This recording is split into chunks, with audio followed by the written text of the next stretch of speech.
This time I'll call the York County Transportation Committee to order. We have one action item before us. Council to approve the $500 C-Fund allocation towards the memorial signs being erected along Ogden Road from the intersection of Heckle Boulevard to the intersection of Harrison Street. This section of Ogden Road will be honorably named Daisy Rogers McDuffie Road. Do we have a motion? Motion to approve. Second. Motion and a second. Do we have any comments from staff that we need to address? I think that this was something that was done at the state level, and that is a request from the contingency C-Fund amounts. If there are no questions or comments, all those in favor of the motion say aye. Aye. Any opposed?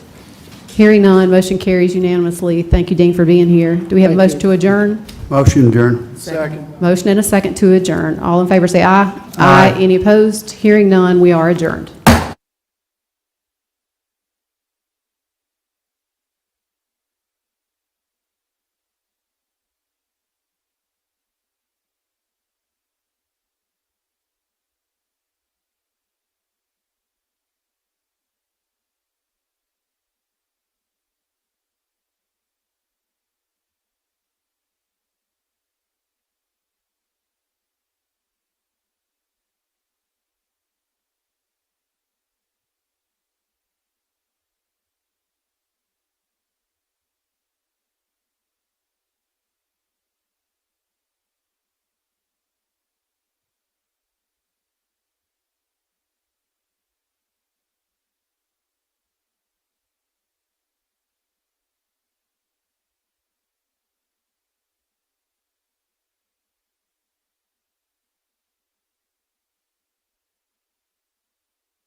Good afternoon, and welcome to York County Council meeting for June 17th, 2024.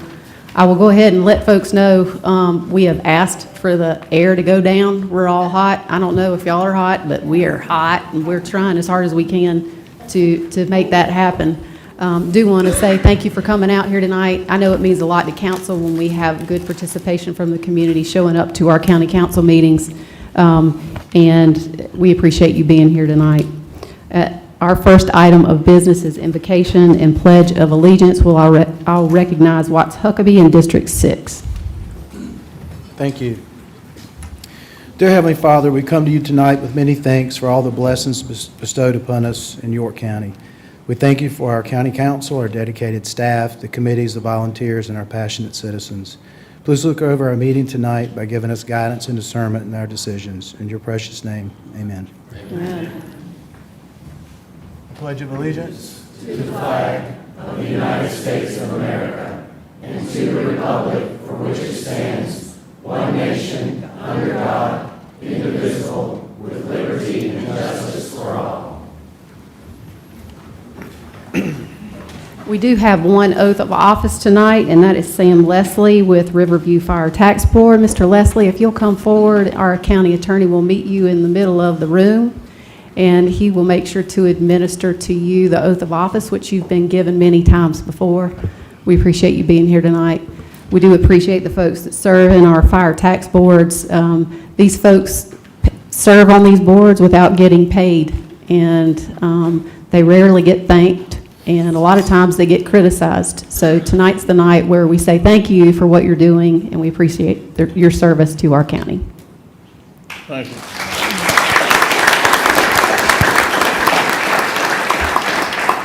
you, sir. What a privilege to minister the oath of office. Another time to you, and thank you again, echoing the sentiments of the chair for your service. Can you kindly raise your right hand, sir, and repeat after me? You solemnly swear I do solemnly swear and duly qualified and duly qualified, according to the Constitution of this state, Constitution of the state, to exercise the duties of the office to exercise the duties of this office, to which I've been appointed, which I've been appointed. and that I will, to the best of my ability, I will, to the best of my ability, discharge the duties Yes. thereof, discharge the duties thereof, to preserve, protect, and defend preserve and protect and defend the Constitution the of this state Constitution of the state and of the United States. of the United States. So help me God. Congratulations. Thank you again. Appreciate it. Thank you, sir. Y'all have a good one. Thank you, Sam. Thank you. We do not have any appearances tonight. We do now move into our public forum session. Our public forum session is an opportunity, and this is something unique to our council. A lot of local municipalities and counties don't provide this opportunity, but we're glad that we do, and we give citizens the opportunity to come and speak about anything that is within county jurisdiction.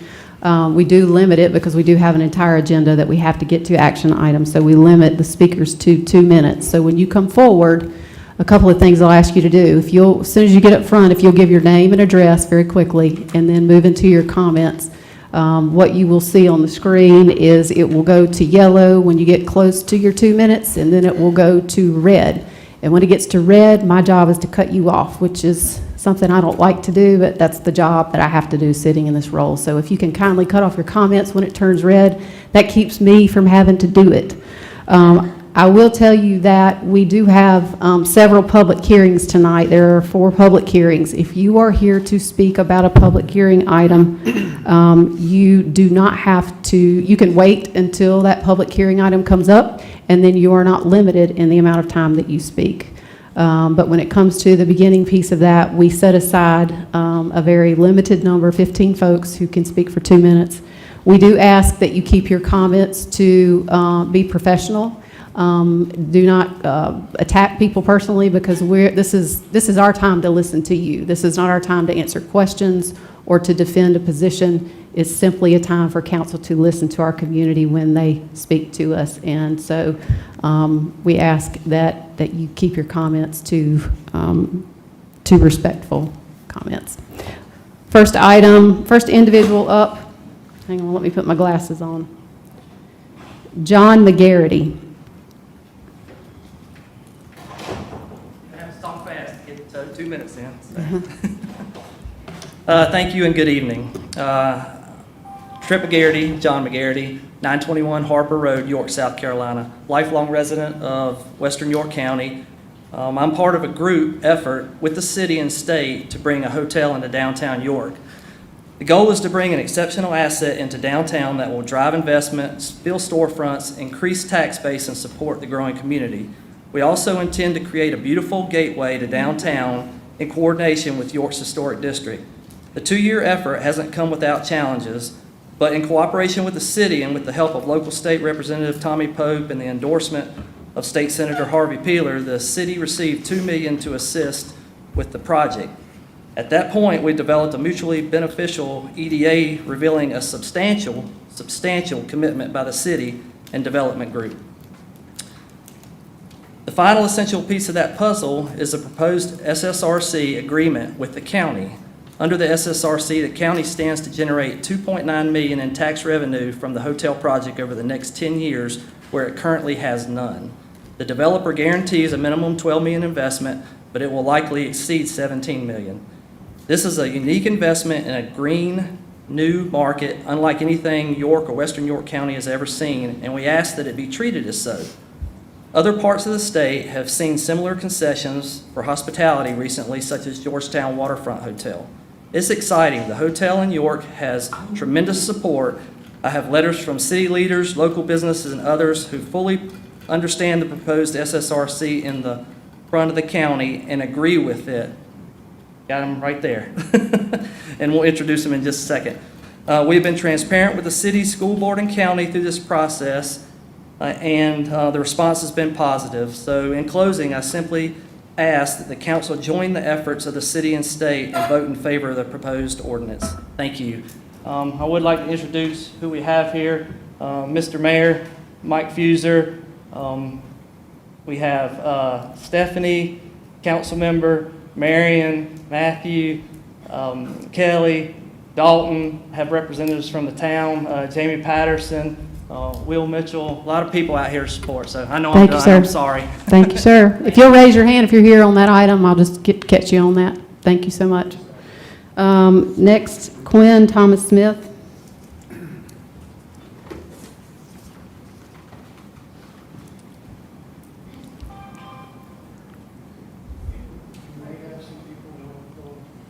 Okay.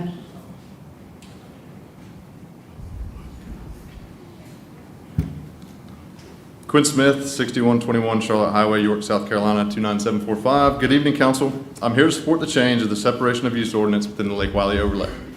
This ordinance has stripped commercial property owner of their rights without any proper notification. It promotes high-traffic businesses to sprawl, creating additional curb cuts and increases traffic congestion. It has no future thought for inevitable growth and how to support future residents of York County. Due to public input meetings alone, property rights were taken away in 2022 without any notification. How would you like if someone rezoned your property overnight without any notification? The answer that we've been given is that public input meetings were held where people put a check mark next to things that they didn't like to see on a sheet of paper. Is that how the York County Council wants to drive change in the future? Is that the precedent we want to set for how rights are given and taken? Our representative claims that she speaks for our district and what is best. The results of the recent election show that the majority of residents in District 2 don't echo her voice. Commercial property owners in the Lake Wiley overlay are local residents who have worked hard for the land they own. Last council meeting, we had local farms affected by what has happened around them. It was universally agreed upon that night that outside influence shouldn't affect someone who has been there long before changes around them occurred. Why is this any different than commercial property owners? Change has occurred in Lake Wiley, and now you feel it is your right to tell someone what they can and cannot do on their property. I ask you, as a council as a whole, to seek a resolution that is consistent with common sense and smart growth planning. One person who has to fabricate support through social media and flaunt an image of check marks on a piece of paper should not have the right to take away a local citizen's right away. The public hearing in February, Planning Commission's recommendation, and countless vocal citizens all point to the ordinance being repealed. However, if our representative was given the chance, she would strengthen this ordinance. It is quite clear more than ever that our representative would prioritize being right rather than doing what is right. Thank you, sir. Carla Pendleton.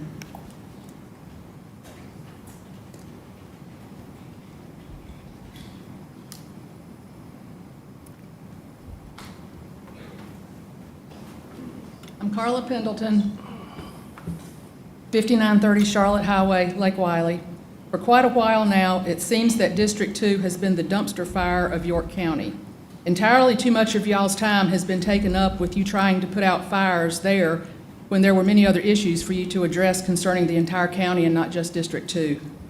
Hopefully, by passing the third reading to amend the Lake Wiley zoning overlay ordinance tonight, these issues will be put to rest and you can get back to spending your time doing the business of the entire county. Thank you. Thank you, ma'am. Jeff Ledford. My name's Jeff Ledford, 2095 Cutter Point Drive, Lake Wiley. Well, here we are again, talking about this same flawed ordinance. Nothing has changed about this ordinance over the months since it was first discovered to exist, to the surprise of the public. It's still a bad ordinance. It's still taking landowner rights away. It's still not anything close to smart planning. It still goes against the Lake Wiley Small Area Plan that was adopted and approved by council years before this ordinance ever existed, and it still will hurt small business owners. The only thing that's changed is the result of the election on June the 11th. The vast majority of the citizens of Lake Wiley voted for a change, due in large part to situations like this ordinance and how it came about to begin with. Others can talk about community meetings, which the county appears to not be able to prove ever happened, or Facebook polls, which can be easily manipulated, but you can't deny the results of the election where the citizens have voted for a change from the current direction and thought process. At the last council meeting, Mr. Roddy started asking questions about the Harris Teeter having to redesign the placement of their store and place their gas pumps close to residential houses. But the most important question wasn't asked. Why did the gas pumps have to be moved to begin with? Was it because the pumps were within 660 feet of another gas station? No. It's because the gas pumps were within 660 feet of a self-storage business. Now, what do these two things have to do with each other? This is how ridiculous this ordinance is. We're looking for someone on this council to stand up for common sense, smart growth planning, and to support the Lake Wylie Small Area Plan that already exists and to protect landowners' rights. Thank you. Thank you, sir. Timothy Fry.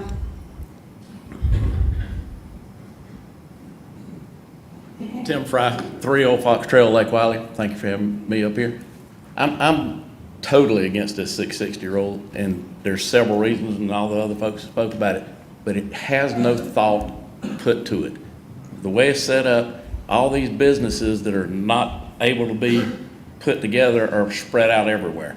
I have the opportunity right now to put a Circle K on 4 acres of property that I own on 49 and what's called the Beehive, right beside Papa's Pizza that I just built and remodeled and leased to the owners that own other restaurants in the Lake Wylie area. We weren't able to put a walk-up window in or a drive-through window in. So now these people are having to go in and try to get in and out of here, and can't do it. It's a pain. Why don't we do something with a little bit of sense and start using the roads that are attached to all this property on 49 that the county owns, and start make it where to go from one thing and come out at Lake Wylie Road at the new red light, or the red light, and there's gonna be a new red light, that road's gonna be there. It's just common sense. This is a property rights stealing ordinance that should have never been passed. I don't know how it got passed. Thank you. Thank you, sir. John Gossett.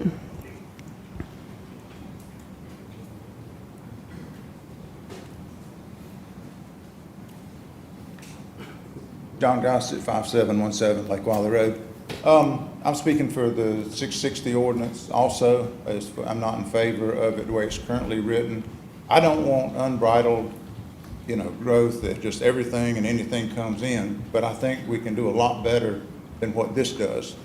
Attaching 5 unrelated uses that are totally unrelated, it creates a convoluted ordinance that's it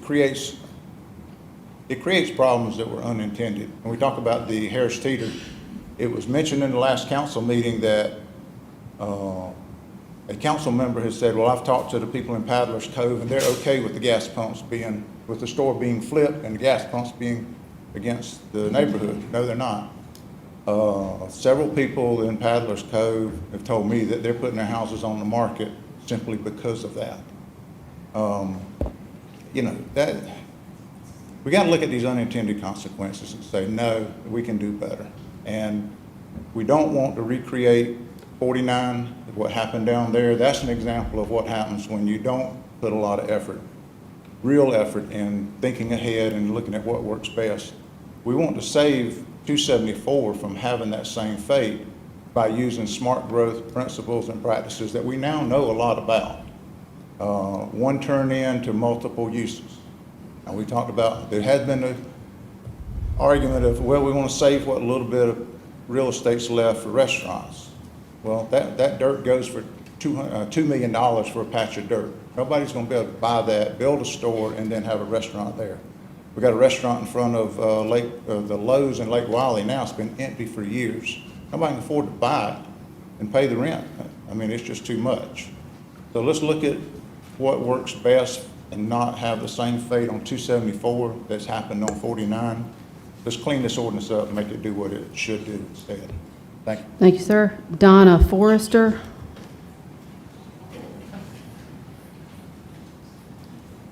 Hi, I'm Donna Forrester, 3328 Summersong Lane in the Carolina Orchards. I'm here for the second time.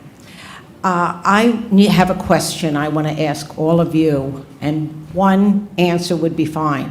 What have you done since the unanimous vote to not rezone the Selfab area that should be heavy industrial, and it is now light industrial? What have you done?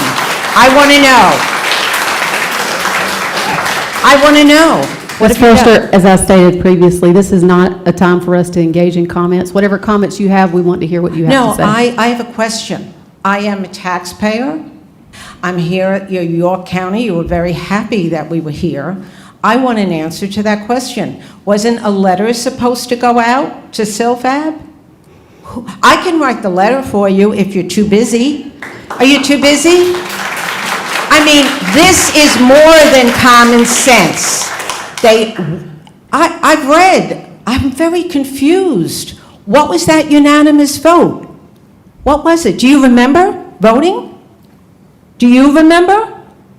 You were here. I see a lot of faces that I didn't see that night. So what was that, just lip service and you thought we'd go away? I need an answer. That's why I'm here. Are you giving me an answer? Why are you not doing your job? Why are you not giving me an answer? Am I not allowed to ask a question? You're allowed to give your comments, and we're here to listen to them, that we don't engage in answering questions. Oh, you don't engage? Yeah, and there's not anything All right, on the agenda my comment tonight. is do your job.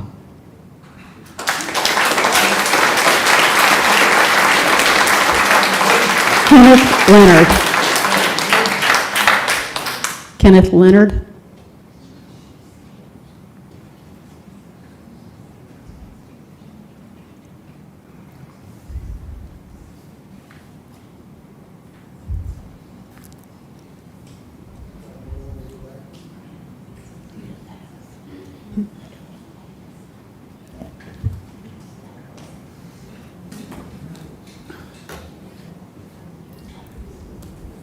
Is he coming out of overflow?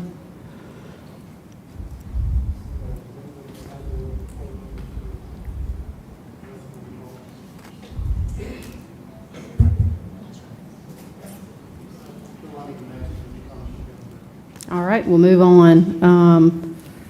Morris Rothstein.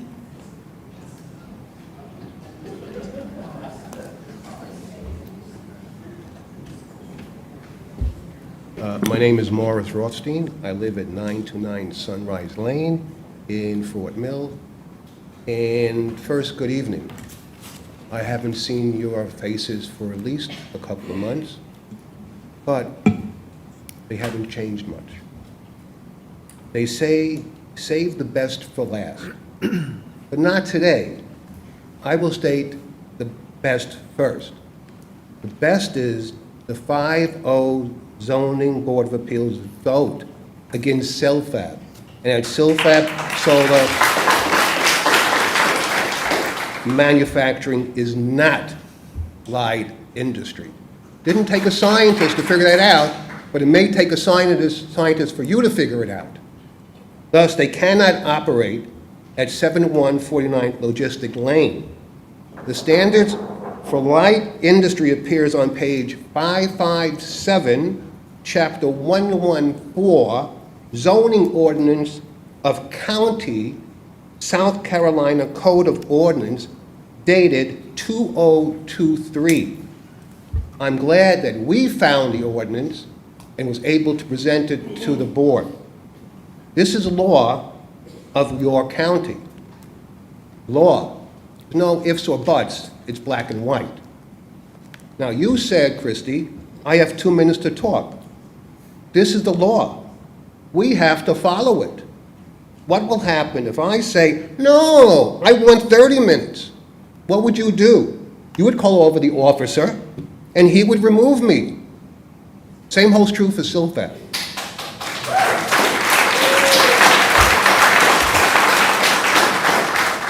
They must be removed. Not because we don't like them, not because they're from Canada, not because they sued the U.S. government and lost at the Supreme Court. None of that. We don't have to tell them to move because the COO is on a PR tour and saying that the chemicals are not hazardous. Thank you, sir. We have to move them because it's the law. Thank you, sir. Scott Jensen.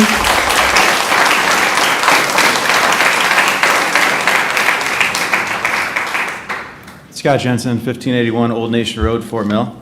I'm also here for Silfab. This is taken this weekend in the Silfab parking lot.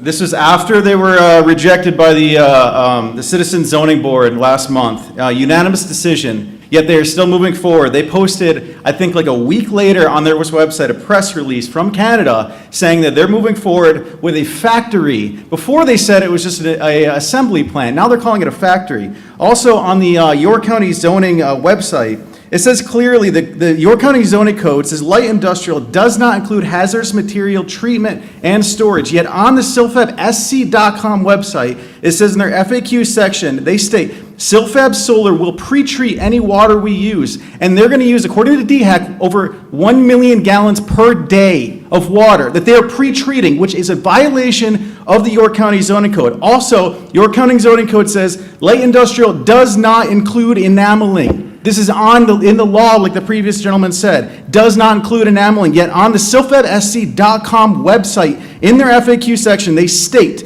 interconnect solar cells, they will interconnect solar cells through a conductive medium. I researched this. This type of processing, this type of solar cell manufacturing is called close space sublimation, which enamels the solar cells. They will be engaged in enameling, which again is in clear violation of the York County law, like the previous gentleman said. How are you continuing to allow heavy industrial factory into a light industrial zoning when the zoning clearly unanimously voted them down? They are moving forward according to the press releases, according to the trucks in their parking lot. They are building. They are currently engaged in heavy manufacturing. We need to get them out now. They are in violation of the law today. Today. Thank you, sir. Xavier Tufte.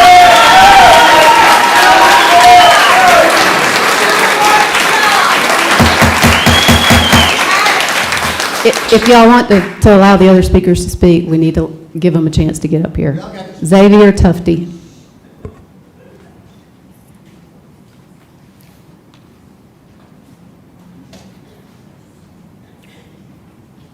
My name is Xavier Tufte, live at 423 Shoreham Lane, Fort Mill, South Carolina.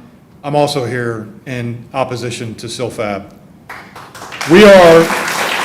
Please stop. Please let people speak when they're doing this. I appreciate it, but please stop. I need some time back. We are making a public request that York County Council force York County Manager to write a letter to Silfab stating the following. Based on the unanimous decision by York County Board of Zoning Appeals, citizen-run, solar panel manufacturing is not allowed in a light industrial district. Furthermore, there is no support to approve a zoning change. Nobody in this room wants a zoning change to allow heavy manufacturing, period. Reasoning. Based on unanimous BZA decision, York County staff erred in their determination, and this error was corrected by the BZA. If Silfab claims that they have been damaged by this error, then York County has an insurance policy to cover such an error. That won't be a cost to the taxpayers. We have insurance to cover that. If the York County Manager does not immediately send Silfab the above requested letter, then Silfab claims of damage would increase each day. This would be a waste of taxpayer money, and much worse, York County would be found negligent by not acting on a legally binding ruling by the BZA. Put simply, Silfab lied to this county council. They misrepresented what they were going to do at that facility. It's okay for county council to change their minds if you were misled by a lie. Every single one of you was. We expect you to stand up and do the right thing. That's all we want you to do. Thank you, sir. Daniel Graham.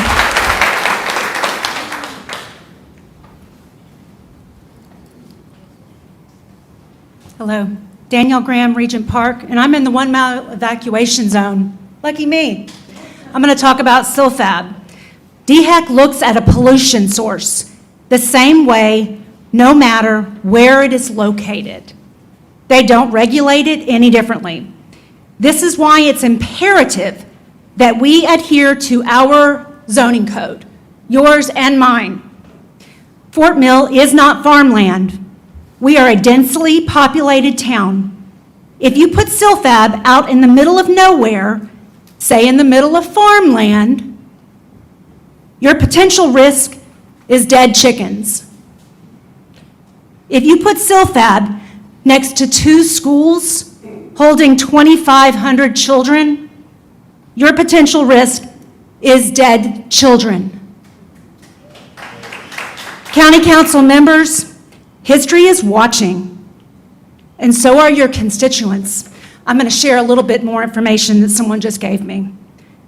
Based on the unanimous BZA decision, York County erred in their determination, and this error was corrected by the BZA. If SILFAB claims that they have been damaged by this error, then York County has insurance policy placed to cover such an error.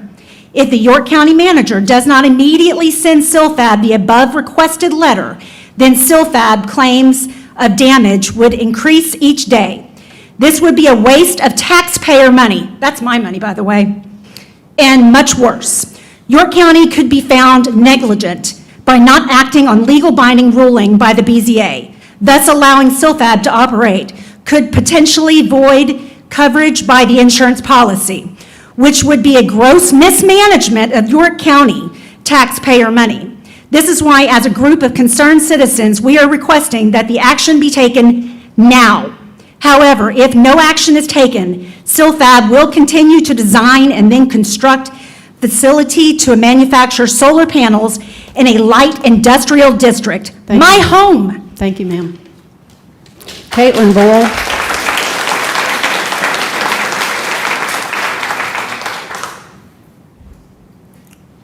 Hello, my name is Caitlin Boyle, and I'm a resident of Fort Mill. I'm here tonight to call attention to the South Carolina Department of Health and Environmental Control Bureau of Air Quality response to public comment on air quality for SILFAB Solar. The page that I wanted to call your attention to and call the public's attention to is page 8 of 23.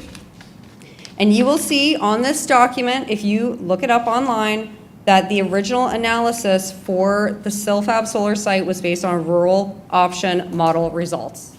Right here, underneath the revision due to public comment, when they revised their numbers and did it on an urban option model results, underneath the document says, note, the facility has increased the proposed stack height for the air scrubber stack from 19.7 feet to 70 feet subsequent to the analysis summarized above. There's a ton of misinformation online that there will not be a 70-foot air scrubber coming out of this facility next to 2 schools filled with children, next to homes filled with residents like this, and it is simply not true. You can see it yourself on the DHEC response to public comment. Thank you so much. Thank you, ma'am. Victoria Herbst.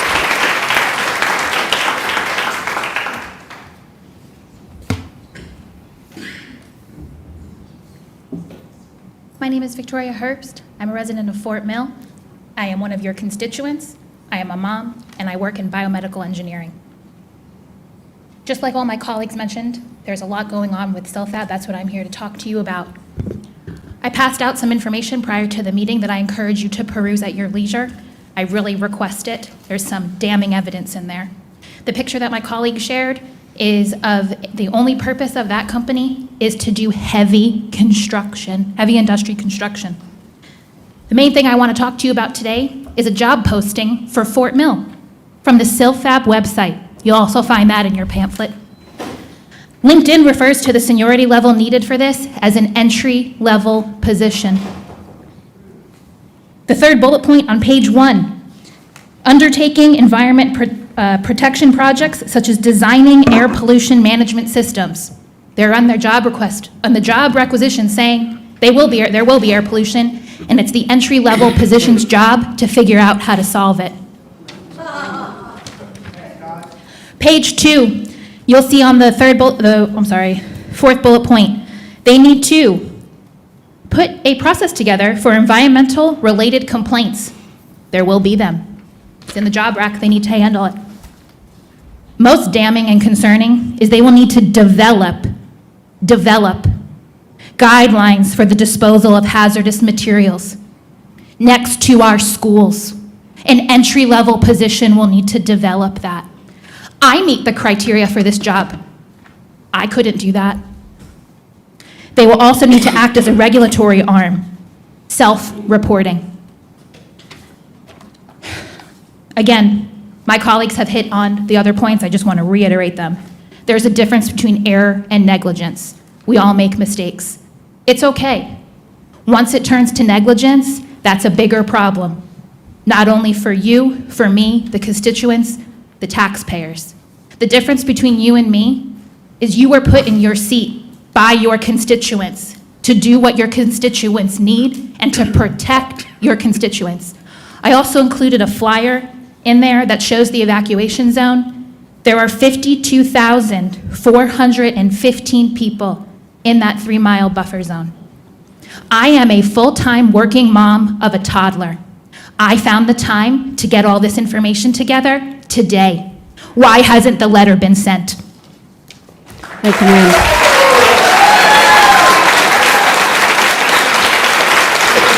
That concludes thank you to all of you who have showed up to council to speak tonight. We appreciate you being here. We have concluded our forum. That's 15 individuals. So those are the folks who had signed up. I'm sorry. There was one person who I called their name and they didn't come forward. I think it was a gentleman, Kenneth Leonard. Yeah. No, we've actually concluded our forum session, but I appreciate you all coming forward. Do we have a motion on our consent agenda? Yeah, second. Motion and a second. Any discussion? All those in favor say aye. Aye. Any opposed? Hearing none, motion carries and consent agenda is approved. We move now to our first public hearing item. Council to hold a public hearing and consider amending and second reading of an ordinance amending Title VII of the York County Code of Ordinances by adding new Chapter 72 entitled York County Sheriff's Office Record Service Regulations, providing the regulations by which all record services utilized by York County Sheriff's Office shall be governed, to provide for the establishment and maintenance of a record service rotation list, including record responsibilities, to provide qualifications and criteria for record services, to establish record classifications, to establish a fees rate schedule for each class of record and for related services, to establish a record disciplinary policy, including record complaint form, to provide for a public hearing, and to provide for other matters relating thereto.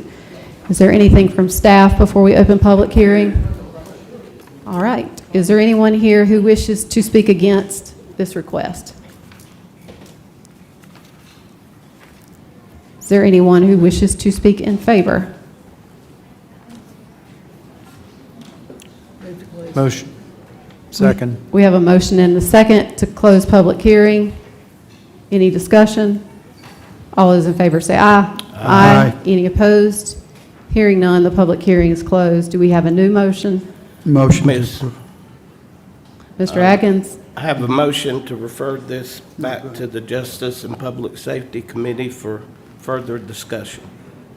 Second. Motion and a second. Any discussion? All those in favor say aye. Aye. Any opposed? Hearing none, the matter will be referred to the JPS committee for additional discussion. We move now to item number 2 of our public hearings. Council to hold a public hearing and consider third reading of an ordinance to amend the Code of County of York, South Carolina, disposal of waste at the county landfill, Chapter 50, Section 50.33, in order to provide for an increase in fees for the disposal of municipal solid waste and construction and demolition debris at the county landfill, and to provide for other matters relating thereto. Is there anything from staff before we open the public hearing? All right. Hearing none, is there anyone here who wishes to speak against this request?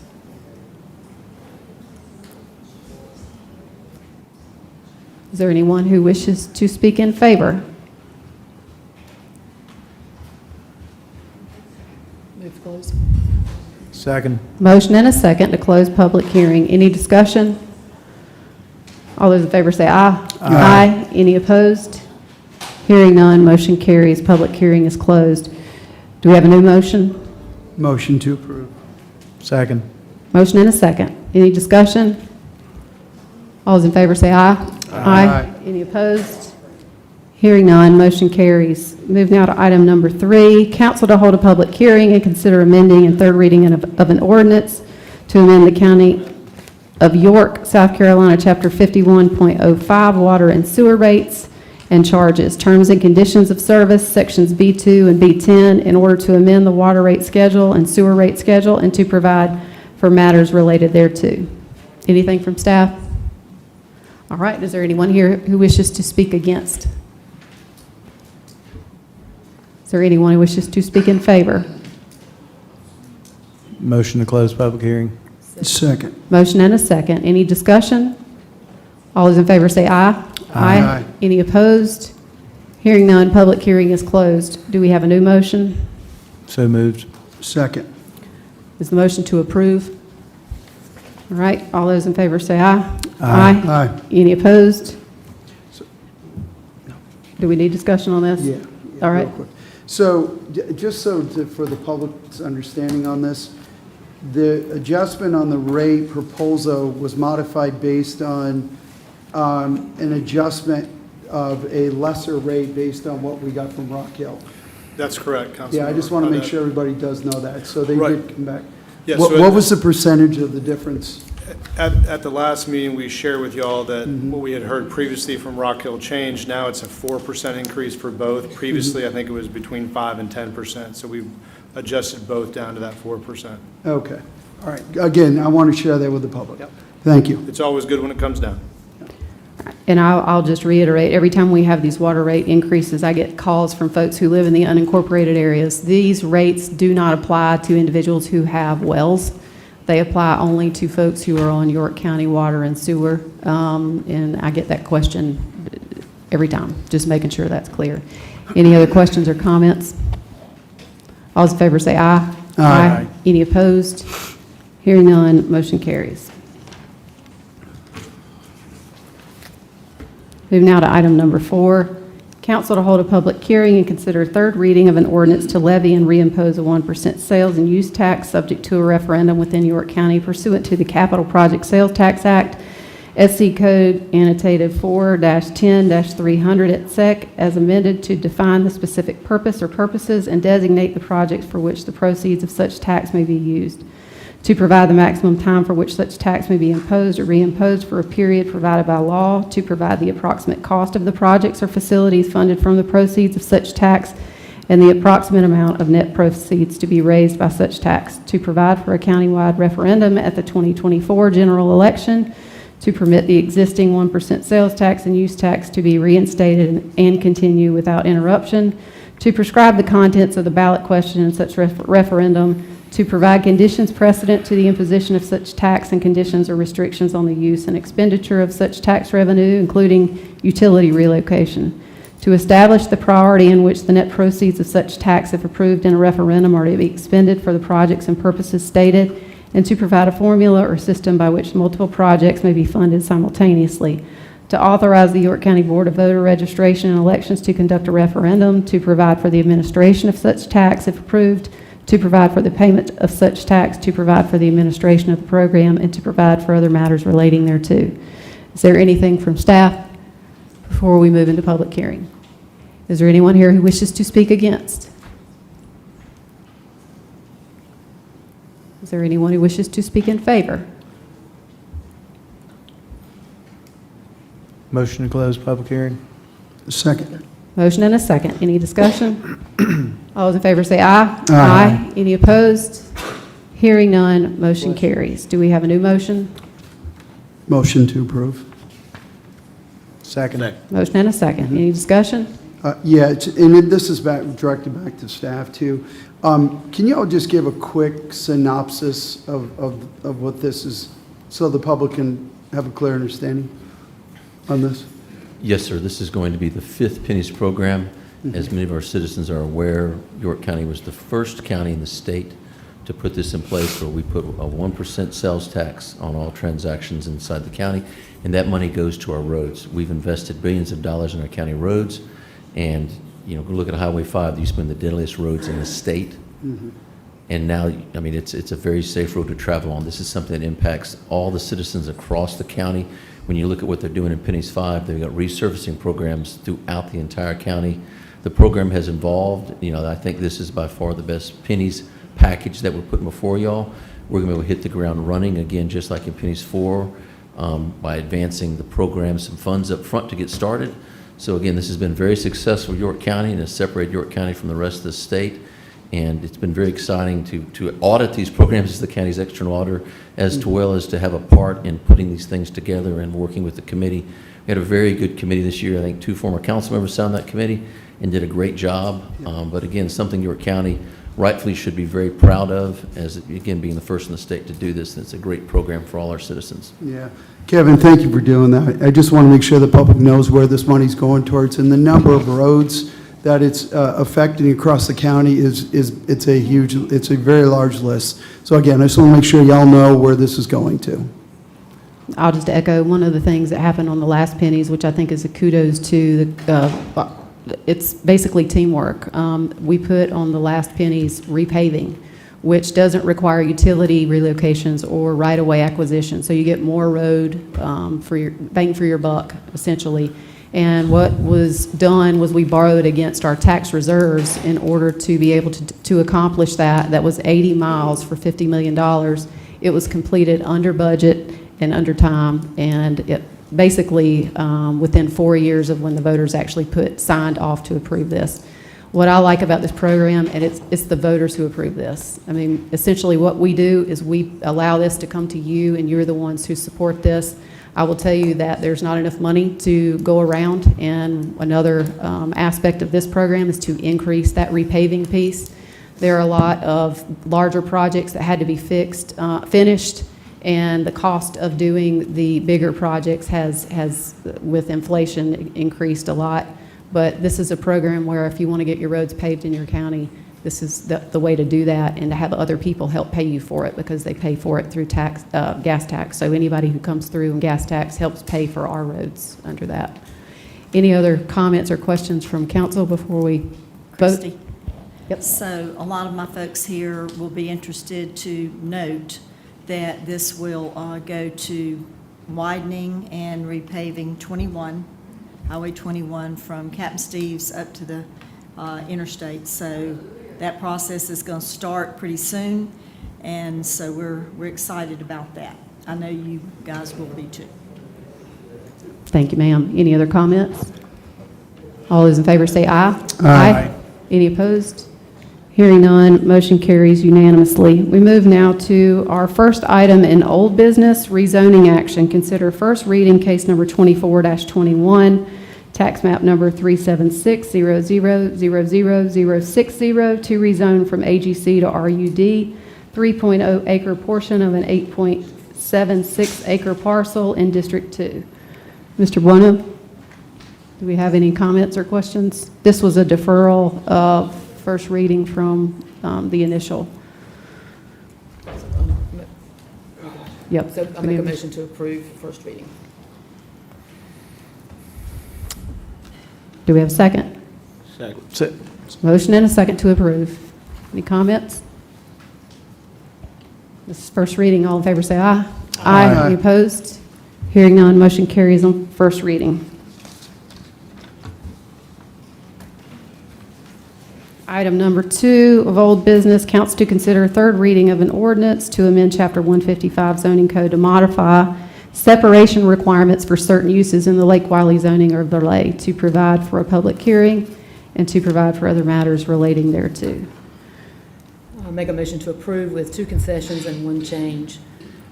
In our last meeting, we removed the drive-through windows, so we'd like to tonight remove fuel centers from the list.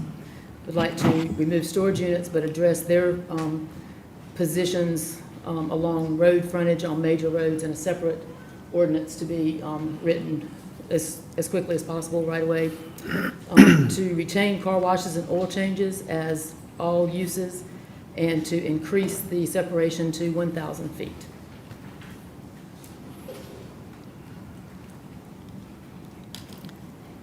Is the motion clear for staff? Okay. Do we have a second? A second. We have a motion and a second. Any discussion? Yes. Ms. Lowe? So the one thing I want to make clear is that I didn't write this ordinance. So those of you who came up tonight and wanted to talk about me without saying my name, I didn't write this ordinance. This ordinance came about because many people went to public hearings, and those little check marks that you talk about, those are your neighbors. And they attended the meetings and you didn't. And there are check marks and check marks and check marks. And what the people of Lake Wiley have asked for were some common sense, something that makes sense, so that we don't have oil change, oil change, oil change, car wash, oil change, car wash, storage units. The overabundance of these businesses are just absolutely ridiculous. And as I said last time, even those businesses probably don't want any more like businesses, because they're having to split a piece of pie, and the pie is not as big as they thought it was when they came to Lake Wiley. Businesses come to Lake Wiley and they struggle, and the oil change places are especially not very busy right now, and I don't know how they'll ever be enough. You know, car washes. We've got so many car washes. It's just it doesn't make sense to keep adding more and more of the same thing. So what the people asked for was a long list of things, and I've shown that list of everything. And you can come up here to this podium anytime you want to, but most of the things on that list we've accomplished as a community. And I'm sorry if you didn't show up and you weren't involved at that time, and I get called out for only speaking to a few people. I speak to everybody who gets involved and steps up and has an inquiry or request, or that cares, comes forward with something that they care about. So the important thing for this council to realize is that we're the policymakers, and we make policy based on what these folks want. And I think they've made it very clear tonight that they're at the top of the organizational chart. And if they're not, then we need to redo the organizational chart, because it's a waste of their time to keep coming and talking and begging for things that are going to make life better if we're not going to listen to them. And so these changes are the concessions that y'all have asked me to make in order to get this passed. You've asked me to make some concessions, to give in on some things. So we don't want more car washes and storage units and oil change places. We don't want more gas stations, and we don't want more drive-through windows. That's fast food. And so here's the concessions. Here are the concessions that we as a community, the people that I talk to, and I'll talk to anybody, but here are the concessions. We've taken off drive-through windows. And Mr. Fry came up and he says he didn't, you know what, he struggled because he wanted a walk-up window, but he never called me. He never picked up the phone and called me and said he was having an issue with this.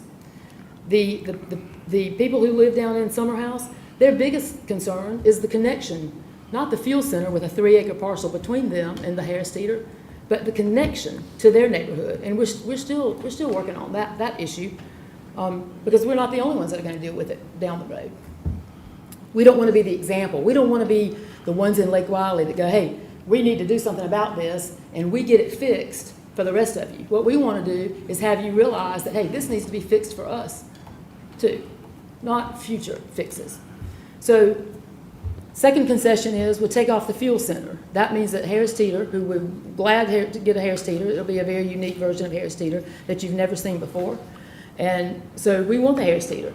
So if we remove the fuel centers, it means that we'll get the fuel center back where it should be over on Highway 55. And we might even get the one over the Circle K that we probably don't want. But that's the chance we take when we make a concession. And then storage units, good Lord, we got enough storage units. And we understand why. Does everybody not have enough storage units? But we understand why. Because people are on such small lots and small houses, they can't get their cars in their garages because their garages are full of their stuff. And the least economical thing they can do is go out and rent a storage unit, but that's their only choice. So we remove storage units, but we still don't want to look at them, so we're going to allow them, but we want to allow them where we don't have to look at them. They don't need to be on major road frontage. They need to be tucked back in somewhere. I'm fine with that concession. Car washes, I'm not willing to give in on the car washes, and I'll tell you why. Because, we've got one lady here, and I feel for somebody that hasn't been able to sell their property to a car wash. The fact of the matter is that property could be sold to anything. It doesn't have to be a car wash, and we've got enough car washes. So we would like for everybody to come together and say, hey, we're going to do something different. We're going to find somebody that we want. And there are places that'll come in and build restaurants and do things, and there is something in the works for the old one over in front of Lowe's. You just haven't heard yet. And so the concession on the car washes and the oil change places, I can't imagine another brand of oil change place that could possibly come, but there was a local one that wanted to come. And the county's already told them no. And why would they want to come? So the car washes and the oil change places, we would like for you to stick by us. We'd like for this council to stick by the people of Lake Wylie on those two things. That's what we have the most of. We do not need more. And we would like to increase the 660 to 1,000 feet. Now, we have spent a lot of time talking about this. And when you think about that we have 4 parcels on Highway 49 that we're talking about, it is kind of silly, and it does seem like a waste of time. But we don't have another plan in place. This is the only little plan we've got in place. This is the beginning of a plan that says, hey, everybody, we got to do something so that we're not getting more and more and more of these overabundant places that crowd out the restaurants and the shops and the little, maybe we got a little office park with some doctor's offices or something that wants to come in. Those are important things, and we've got to look to the future. If we had a blank slate, we could do it all over again. And when we talk about sprawl, my God, you can't sprawl in in 5 miles. There's no such thing as sprawl in 5 miles. And you want things clustered together? We are a cluster. Lake Wylie is a cluster. So things are clustered together. And so what I'm asking is for this council to give us 2 out of 5 that we've asked for. And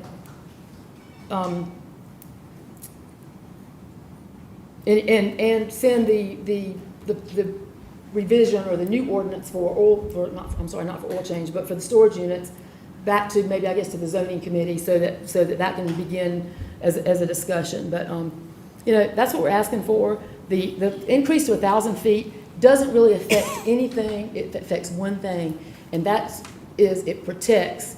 There are a few neighborhoods, small neighborhoods that back up to Highway 274, and there's an old house there, and there was the threat of a car wash on that property, and those neighbors were upset because they didn't want that beside their playground.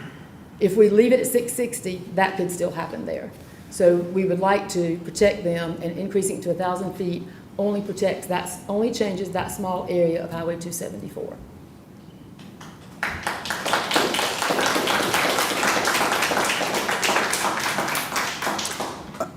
First of all, Allison, I appreciate, you've walked through things and you've modified as we went, so I appreciate that. Thank you. The only concern I have with this is the 1,000 feet. And again, when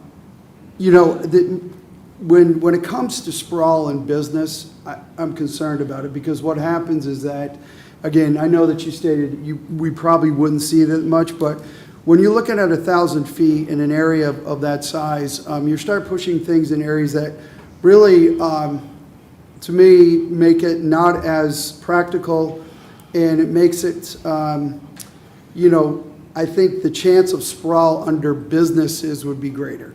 Again, you're extending it much further. So again, that's my biggest concern with it, Allison.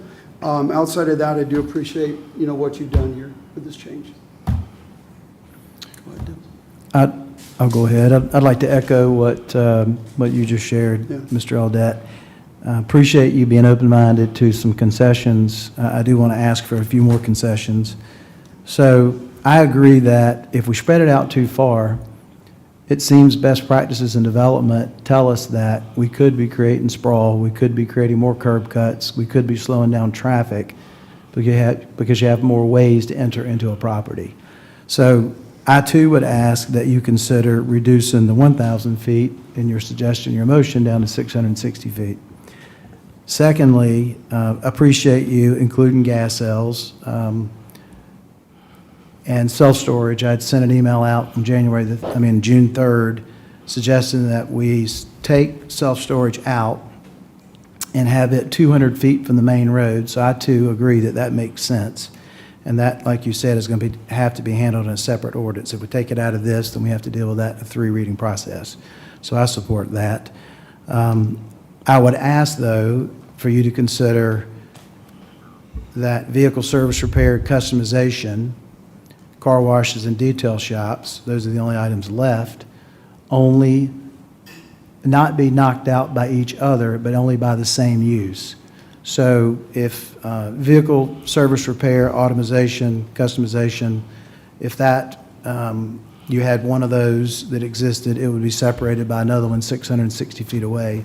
Same thing for car washes and detail shops. And I think that gets us a sound ordinance. I think that gets you what you want as a Rock Hill councilman, but it does not do anything for Lake Wiley. And if you want to propose something, if you want to propose something for your district and your people, I'm not going to interfere. I'm not going to meddle in that. I'm going to let you do that as their representative. But I represent Lake Wiley to the best of my ability. And there are a few people who spoke here tonight, but there are a lot more emails that came in. And I'm telling you that if this council isn't going to listen to the people, then there either needs to be a different council or they need to save their time and energy and not come. And that's a shame. That's a darn shame.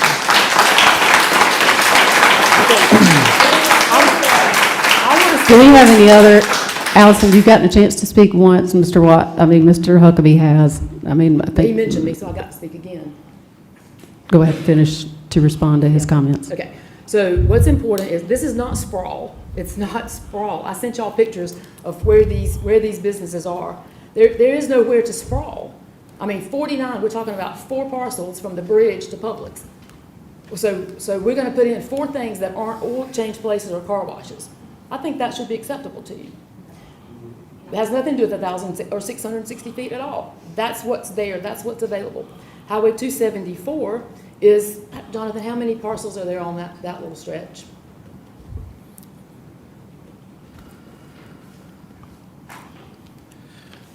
We're principally talking about 5 points because not much of 274 has general commercial property on it, which would be required for these uses. So just a rough guess at about 20 parcels total towards that intersection. So the last time you made a rough guess, it was in the 30s. It was way high, and right now they're about 12 total in that whole section that are not developed. The other thing that we have made a concession on that I didn't mention is if a business exists, there was a car wash in Lake Wiley that was sold, it was torn down because it was a drive-through, you could go and wash your own car, and they wanted to put one of the little fancy neon ones in there. So they have torn one down, and that can be replaced. So an existing business can be replaced by that same use. So that's another concession. But it just lets me know that when y'all talk about sprawl and you're concerned about the 1,000 feet, you don't understand what we're looking at and what we're dealing with. I've supported so much that y'all have wanted. This is a simple thing that we should walk out of here tonight with this council's support. If I could comment very quickly, please, Madam Chair. Since I was mentioned by name, I'd like to comment. I never said your name. So I think it's important to note that there are citizens in District 2 that don't feel the same way you do. And those are the ones that have reached out to me, and those are the ones that reached out to the Lake Wiley Chamber of Commerce and said, we need a voice. We need you to speak for us. So And they have come to meetings and they have spoken like you all have tonight, those of you that are here tonight on the issue that's passionate for you. There are people that have been here on the other side of this issue that have clapped and had signs the same as you all have tonight. So I think they have to be heard as well.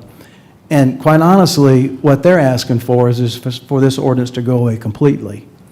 But because the Lake Wylie Small Area Plan calls for something with some vision that's different, and the Lake Wylie Small Area Plan started with a smaller acreage of land, and now it's a larger swath of land, the citizens are asking for something different. I, for one, didn't feel like that it made sense to strip the ordinance completely. And so that's why I'm suggesting that, and I appreciate you offering the gasoline. I mean, I was just looking at it from an ordinance that just makes sense, leaving gasoline in, taking storage facilities out and having them separated by 200 feet from the main road. But nonetheless, I would go with the gasoline cells being removed. But I would think that same use to same use makes sense, not one use knocking out another use. And that's what the majority of the citizens of District 2 have asked for. And I just, I think both of y'all have spoken, and I do want clarification on the motion that's currently before us. Can someone tell me, we're removing, I think the motion was to remove the gas stations from the consideration altogether, and to remove the storage facilities as well? That's correct. And also to increase the distance to 1,000 feet for the remaining 2 uses on the list. Okay. But not to remove storage units totally, to bring that back so that they're not facing a major road. So there would be a second. That's got to be handled with a separate motion, though. That's got to be a totally separate ordinance. Yeah. It's got to be dealt with separately. Right, I said that in the motion. All right, I'm just making sure we're clear on what was proposed. For clarity purposes, when you say 1,000 feet for 2 of them, is that 1,000 from the car wash to the other item on the list, or is it from a restaurant to a car wash? The only 2 left are car washes and oil change places. Okay. Right? And those are the Vehicle only service 2 and that repair. would have to be 1,000 separate? You might want to explain number 1, I mean, A, Yeah. thoroughly, because it's more than just car wash. I just want to make sure oil council's clear changes. on the motion that's currently in front of us. Yeah. So for clarity purposes, I want to make sure I'm clear on this. Yes, sir. So the 2 uses that would be remaining with the motion on the table would be vehicle service, repair, and customization as 1 use, and then car washes and detail shops as the second use.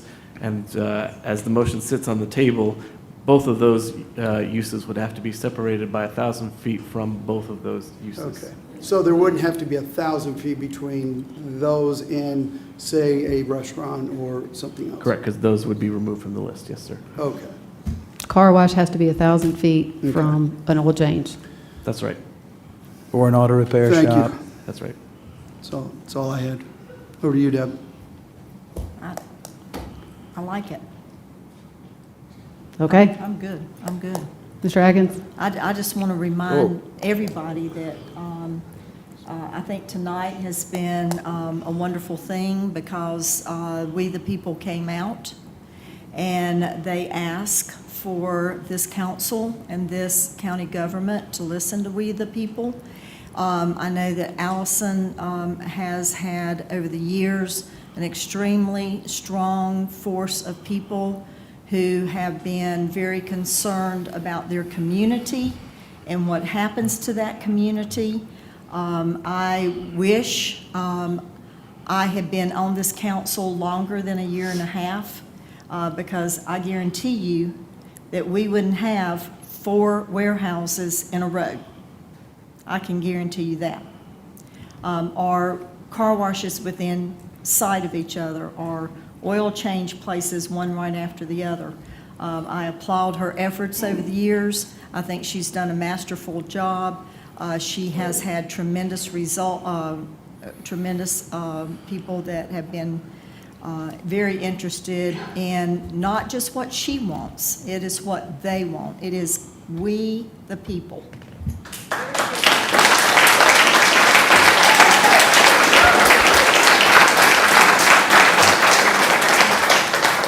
Well, my main concern is, as long as you're not taking individuals' property rights away. I could care less. It doesn't bother me whether there's 2 gas stations, 2 car washes. I'm not that particular. I know that people got to have jobs, and we are not to pick winner and losers in businesses. The consumers that come to these businesses pick what businesses stay in business and what don't. No, ma'am. No, ma'am. Well, I've been in business for myself majority of my life, and one of the toughest industries that there is. And if you stay in the business that I'm in, you don't complain about everything just like it is, because it's hard to make a living. And I feed a lot of y'all people, and I wish that y'all would understand to quit the dang griping about everything and get the facts on stuff. So, Ooh, yourself, back it up. I'm going to read some things. No person shall be deprived of property without due process of law, nor shall private property be taken for public use without just compensation. That's our United States Constitution. You're dang right. it Fifth is. Amendment. South Carolina Constitution. Private property shall not be taken for private use without the consent of the owner, nor for public use without just compensation first being made for the property. That's our South Carolina Constitution. I'll say this, I 100% support us finding ways to find the kinds of businesses that our communities and that we all want and prefer. But I am not willing to trample on or over our constitutional rights or water down the Constitution. We have to find ways to accomplish these goals in a rational, reasonable way that keeps our Constitution intact. I would love nothing more than to have a Chick-fil-A and a shopping center across the street from me. I cannot tell somebody what to do with their property. Those are the constraints that we have as we're sitting up here. I want to ask you this, and this is, I think about these things a lot because I think our council cares about our community, our entire community. Imagine this. Imagine that you own a lot in a residential neighborhood. Everybody around you is building their house. You're waiting for the right time. Either you have to raise enough money in order to do your dream house, or you're trying to save it for your kid so that you're hoping they'll come back and bring their grandkids back and build a house on that lot. Meanwhile, everybody's building their house around you in a residential neighborhood. But when it comes time for you to build your house or give it to your children, you're told you can't build your house there.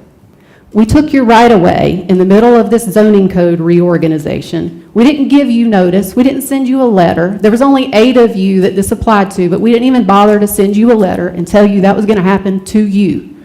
We did it because some other people said, you know, I'd rather have a park. I'd rather have a restaurant. I'd rather have something I'd like to have there. Is that right? No. Is that fair? No. Is that constitutional? No, it is not fair.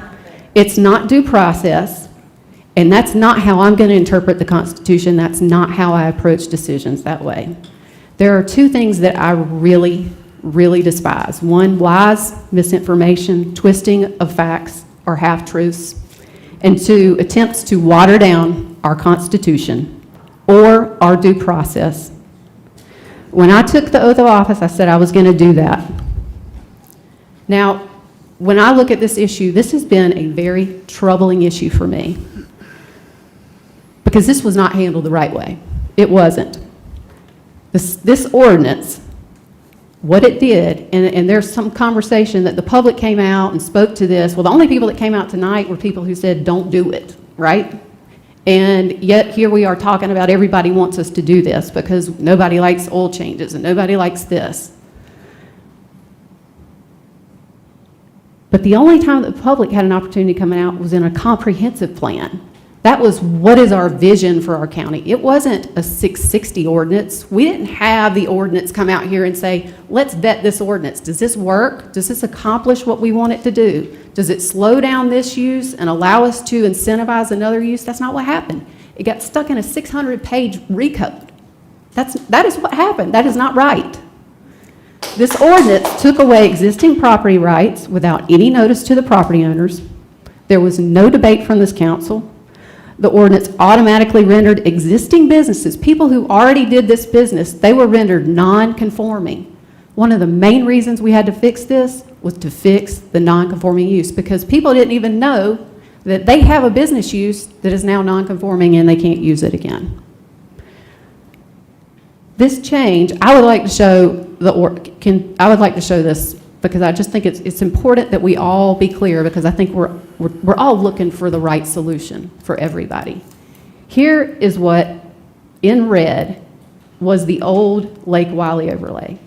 In 2019, that expanded to the black part. That's the whole big black out there. That whole area is, I mean, it's at least 5 times the size of Clover. One size doesn't fit all, but there are these road configurations. So in the original Lake Wiley overlay, from the Buster Boyd Bridge to 274, do you know how many parcels we're arguing about up here? We're talking about 3 parcels, 2 of which already have the right to do it, and this doesn't change anything. We're talking about 1 parcel. That's how much time we've spent on this. Going from the corner of that until the end of Highway 55, we're talking about 4 parcels.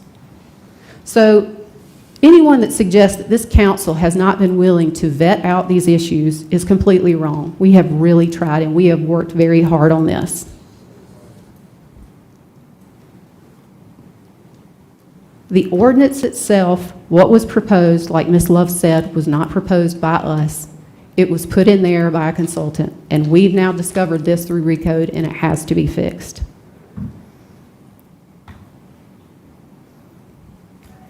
The idea that the public comments were not considered is completely not accurate, and I am all for encouraging the uses that we want. If we want more restaurants, if we want more retail, then we need to go about it a constitutional way. We need to incentivize the uses. We need to number one, send a written notice to the property owners, we're doing this to you. I mean, how many of it? It's maybe 8 people, and we couldn't even bother to send them a written notice that this is what we're doing. That's not right. Imagine if it were you.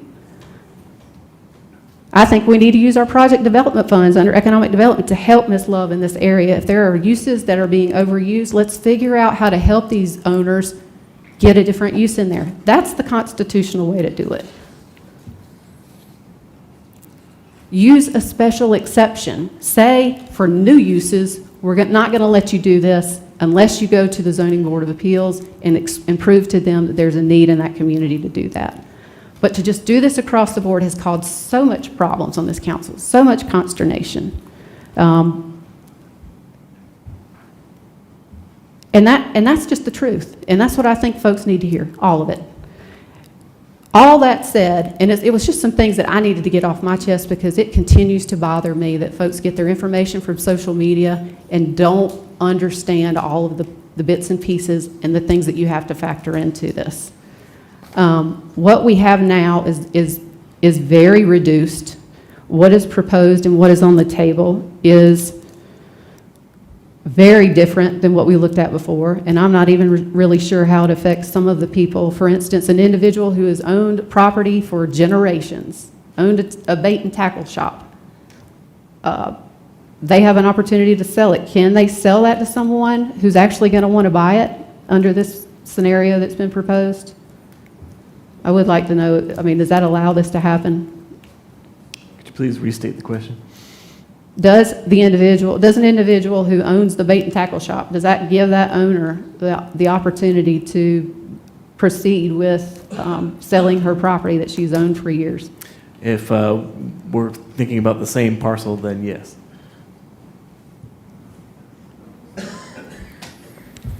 Are there any others? This solves the Harris-Teeter problem. If the Harris-Teeter problem is the potential location of the fuel center, it does give them the option to essentially put it on anywhere on their site they would like to. Thank you, sir. I'm willing to support this amendment only because it addresses the issues, but I will say to you, I think that this is the bad way to go about it. We have been talking about this for so long, But I will support this because I think it addresses the outstanding issues. All those in favor say aye. Aye. Aye. Opposed? Opposed? Motion carries 5-1.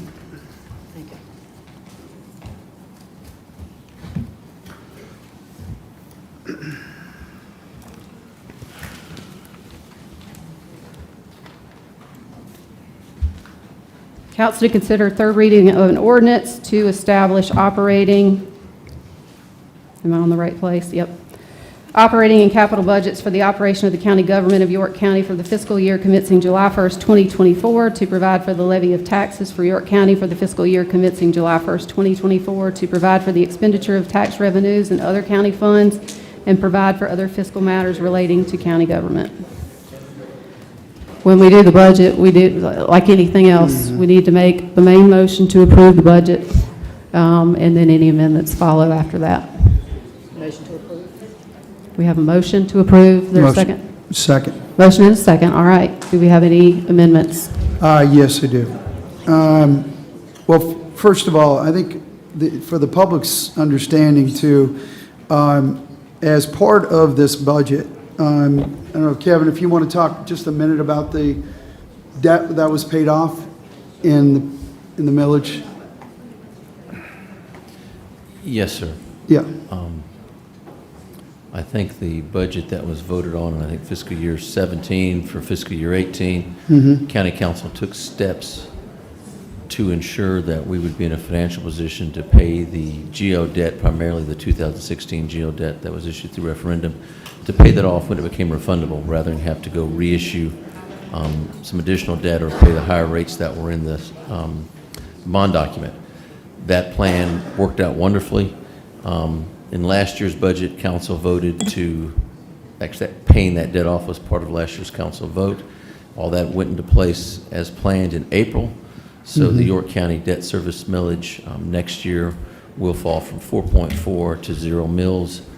That's an accumulation over the last 5 years. County Council has reduced, I think, 13.4 mills.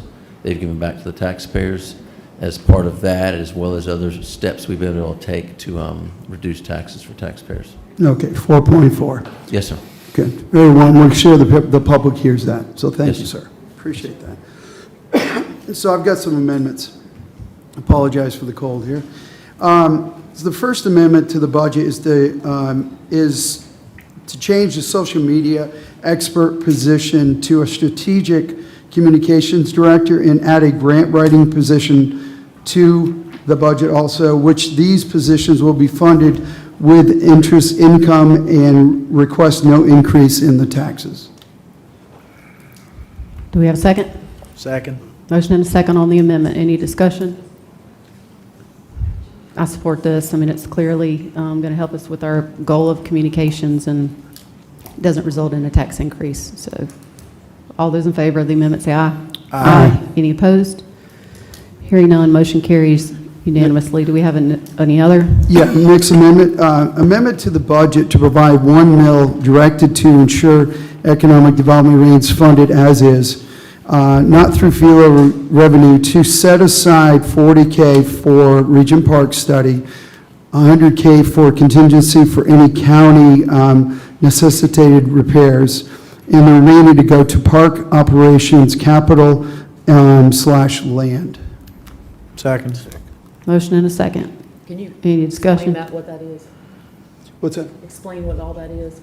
So you've got a portion of this that would go towards, obviously, the operating cost of the parks. As we hire more people, et cetera, they're going to actually... What parks? Again, any of the parks. Again, we'll have to talk through the details of We it. need to do that now. Okay, well, let's talk through it then. Okay. So I would probably recommend, this based on all parks. I would assume that we'd be looking at all parks as part of it. Bethel Lake Valley Park District? Field My Day son, Park? yes. All parks? All parks. And what is the dollar amount of that? Well, if you look at 1 mil, Kevin, what's it? 1 mil is $1,875,000. 75,000, right? So real quick, if I could jump in. Yeah, go ahead, go right ahead. Because I think, I'd like to break it down a little bit. If Okay. we're going to get into the details.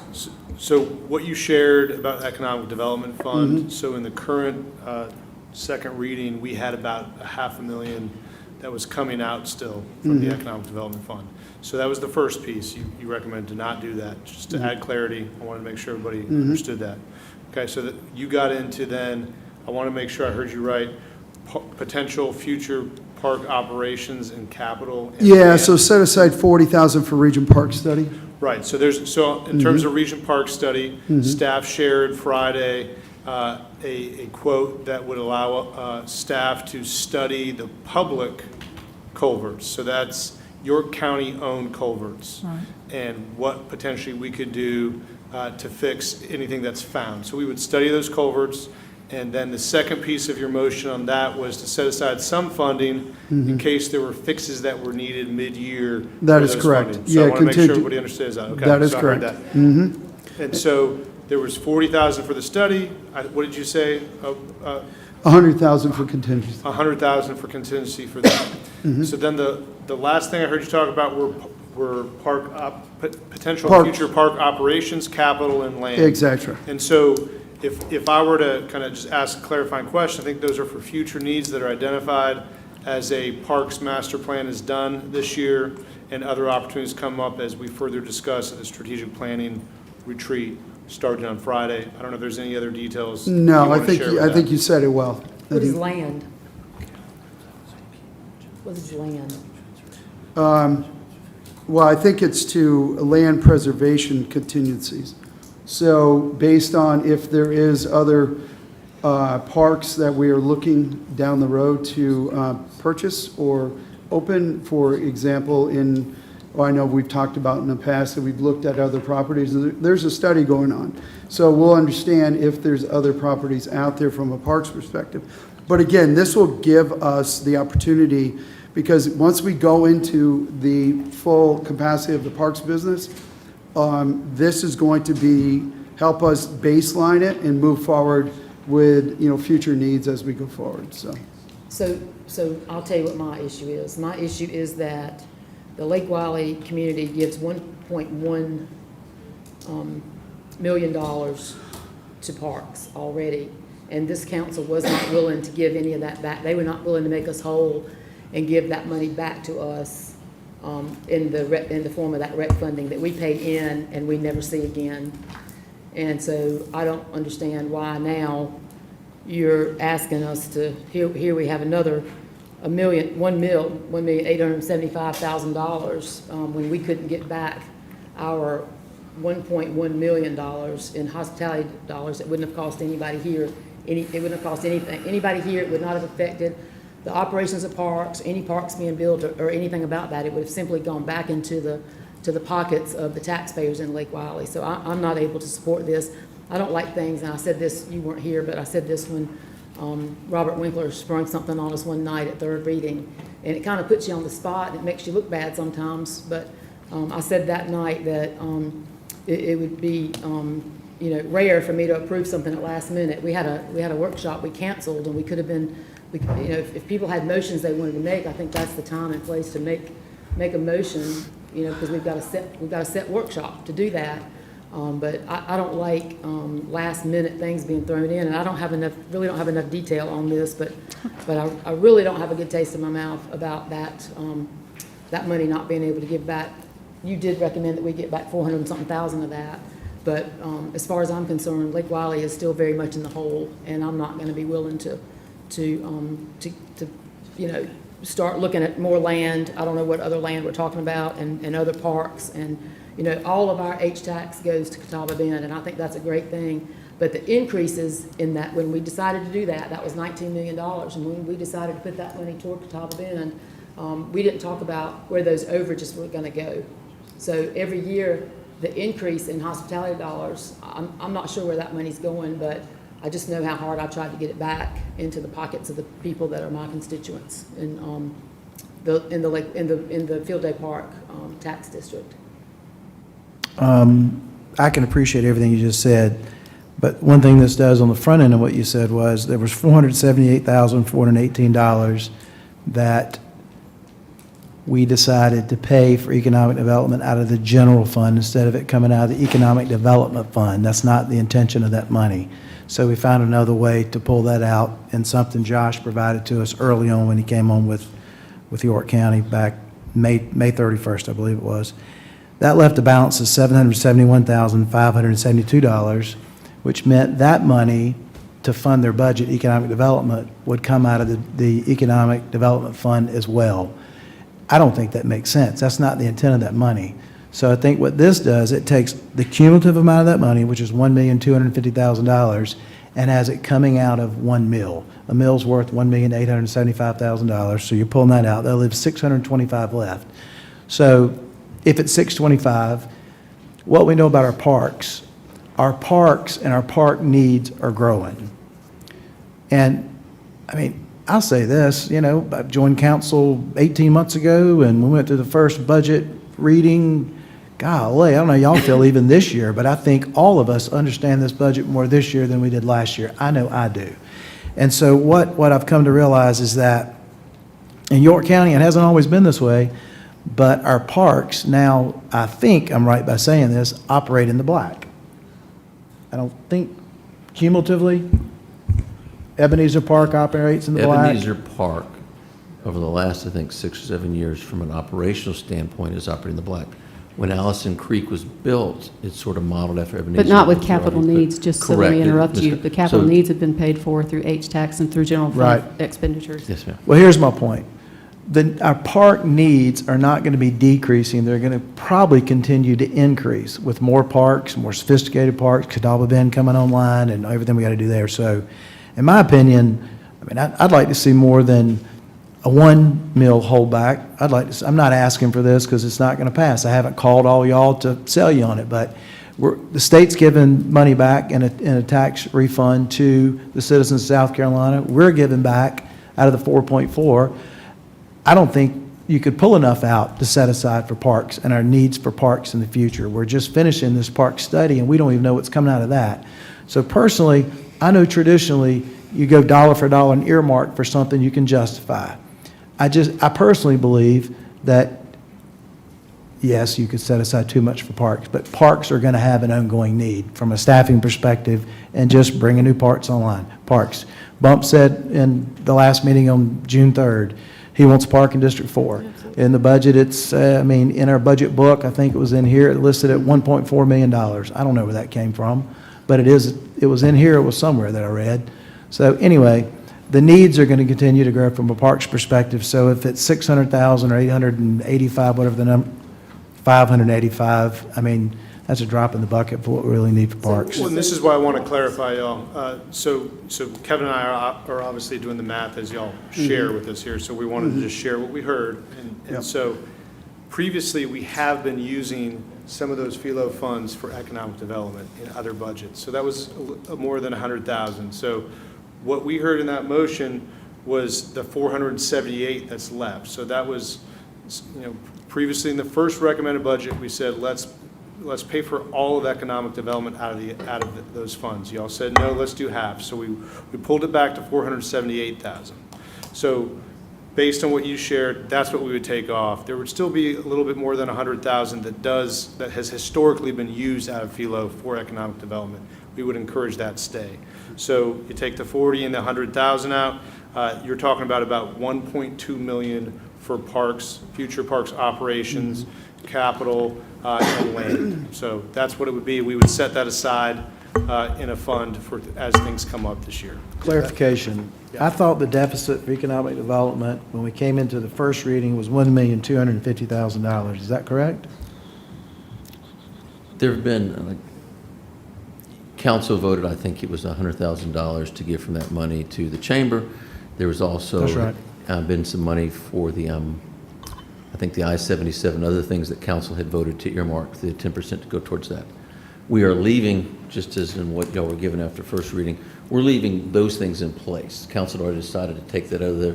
So you did half, 478 was the half before, and now 478 again. So economic development is back to where they were basically in last year's budget as far as the portion coming out of that 10%. Let me ask it differently. So when I asked for $478,418 to come out of the general fund, is there not $771,582 still left to fund economic development's budget? And is that money coming out of the economic development fund? I may be off a dollar or two, but for the most part, do we Okay. have?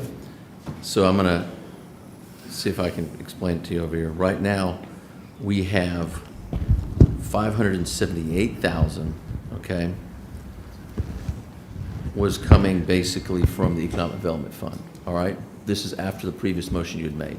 That was the remainder, okay? So basically, take 100,000 off the top of that, because that's always been there. Right. And so that gets you That's a approximately the three-year 478. commitment, $100,000 for 3 years. And then, Yep. and some other stuff in there. But, so that's how you get to the 478. Okay, so economic development, as far as what's coming from the general fund, the transfer from the general fund is going to be consistent within the past year, which I believe was the intent of council when they made the first motion, the motion made here. Let me ask it this way, just to make sure. So for budget year 2025-26, we're going to take $100,000 out of the Economic Development Fund to give to the Chamber of Commerce on our $300,000 commitment. But there's no money, other monies coming out of the Economic Development Fund to fund operations for. There are a couple of other pieces. This was done with a motion by Mr. Winkler maybe 4 or 5 years ago. Okay. It's maybe about $50,000. I can't remember what it was, and we've consistently left that in the budget. It should be in the budget notes. We can go through and look at it. And that's been consistent for almost since the inception of this, when Mr. Winkler made his motion to take it out of that. We've not touched that, okay? So that's still going to be in there. And then any other monies that y'all have assigned out of that to go to the chamber or whatever else it might be. I can appreciate your answer, thank you. Let me ask it this way. The 2024 budget year that we're in right now,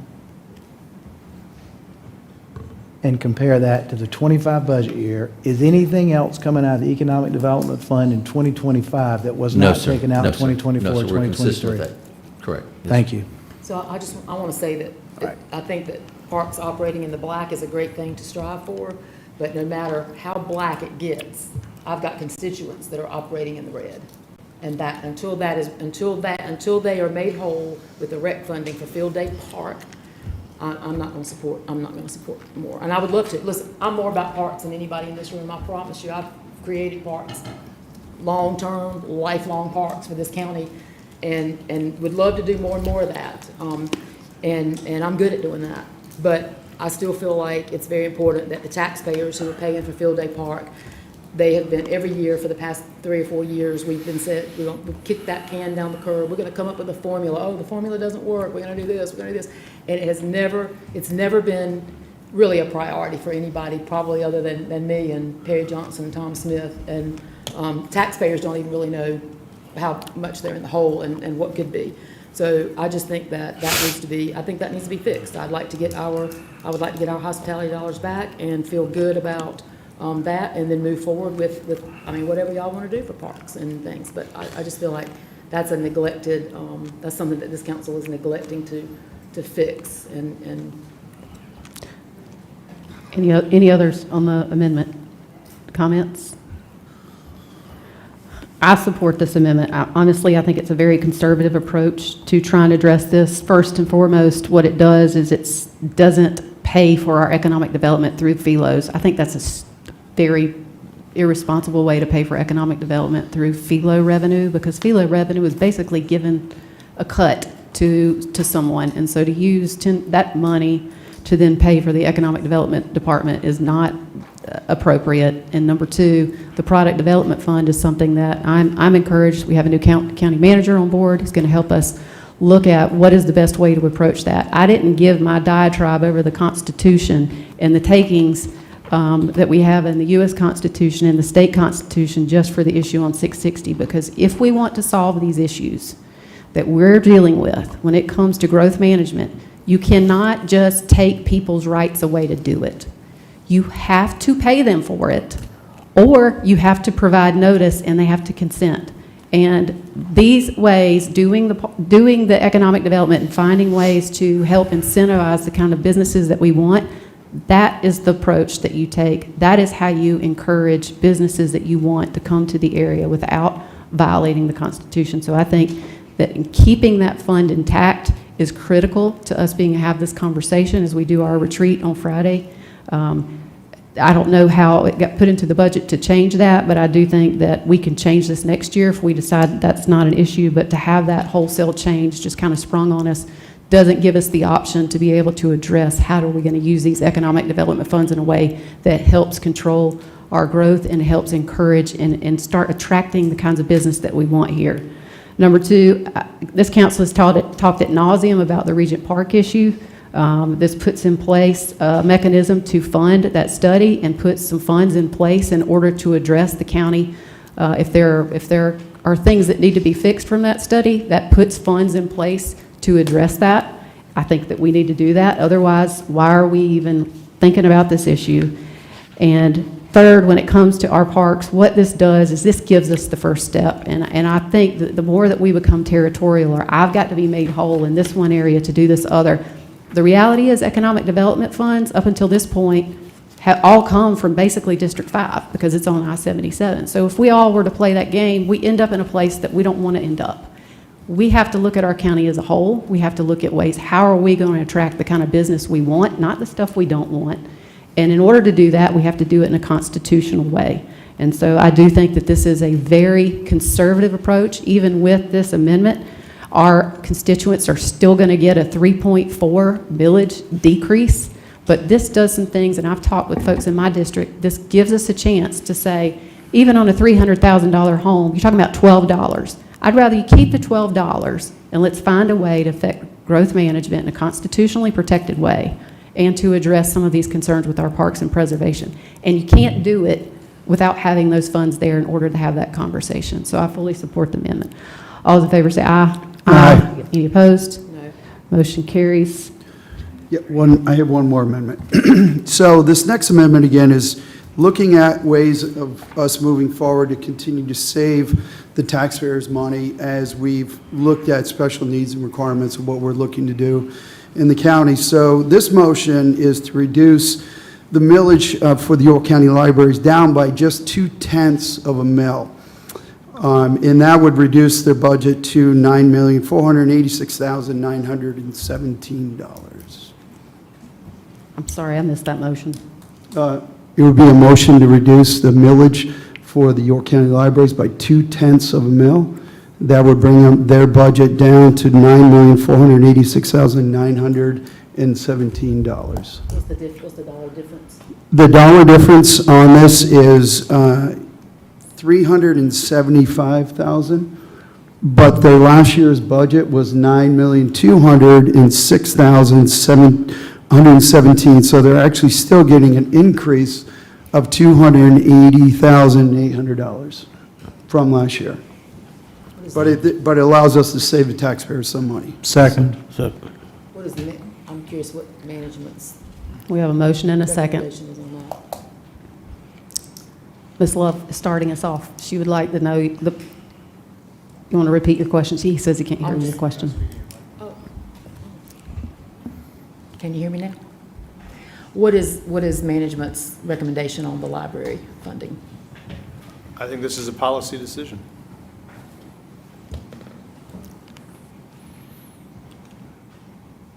I think what happened with the library, what happened with the library is the library board voted on a first draft before they knew what the value of the mill was going to be. So they voted and approved that, and then the value of the mill came out. So they just went in and said, all right, well, let's go ahead and get that too. So they're getting an increase. Yeah, they're just not getting the full increase. I guess I mentioned they're still going to get a $280,000, almost $280,800 increase from last year with this. We have a motion and a second. Any other discussion? I don't support this. I don't think this is, my recollection of what happened, and I've reached out to the folks that have worked on this, is that this is basically a millage reduction. What ended up happening was there was a vote on the millage when their millage was anticipated at a reduced amount. So when they found out what their actual millage rate was, they pushed their budget to that. It looked like it was for security issues. It wasn't for adding on to other things. And I just think it's dangerous to me because we have fire departments who get one number, who base their budgeting on a number, and then if the millage, if the millage number actually comes in a little bit higher, they should be able to address that. I think that the board approved the second budget 6-1. The first one was approved unanimously. I just think that the better way to deal with this is through that board and having a board in place. So all those in favor of the motion of the amendment say aye. Aye. Any opposed? No. No. Motion carries 4-2. Do we have any other amendments? Oh, okay. I have an amendment or what I'd like to propose to transfer $219,000 from the Flint Hill Fire Department fund balance to the 24-25 operating budget.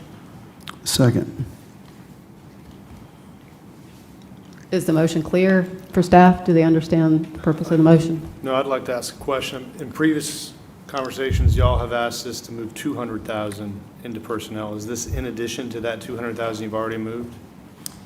It is because of the situation they're in with having to bring on they would like to bring on 3 new battalion chiefs. They're putting aside additional firemen for the battalion chiefs because this, they're in a situation where they have one of their battalion chiefs is retiring. Another one is having double, triple duties within the department, and he needs to be more dedicated to his duties as battalion chief. And then because of the amount of calls that they make, the tremendous amount that they have, they would like, or not like, but they really need to put on a 3rd unit. So they need a battalion chief for the 3rd unit, as I understand it. Yeah, I just want to make sure to share, and I shared this with Chief in a meeting, y'all were there. I have very serious concerns when we're pulling this much money from fund balance. Fund balance is a savings account. And so I would say this to any fire district.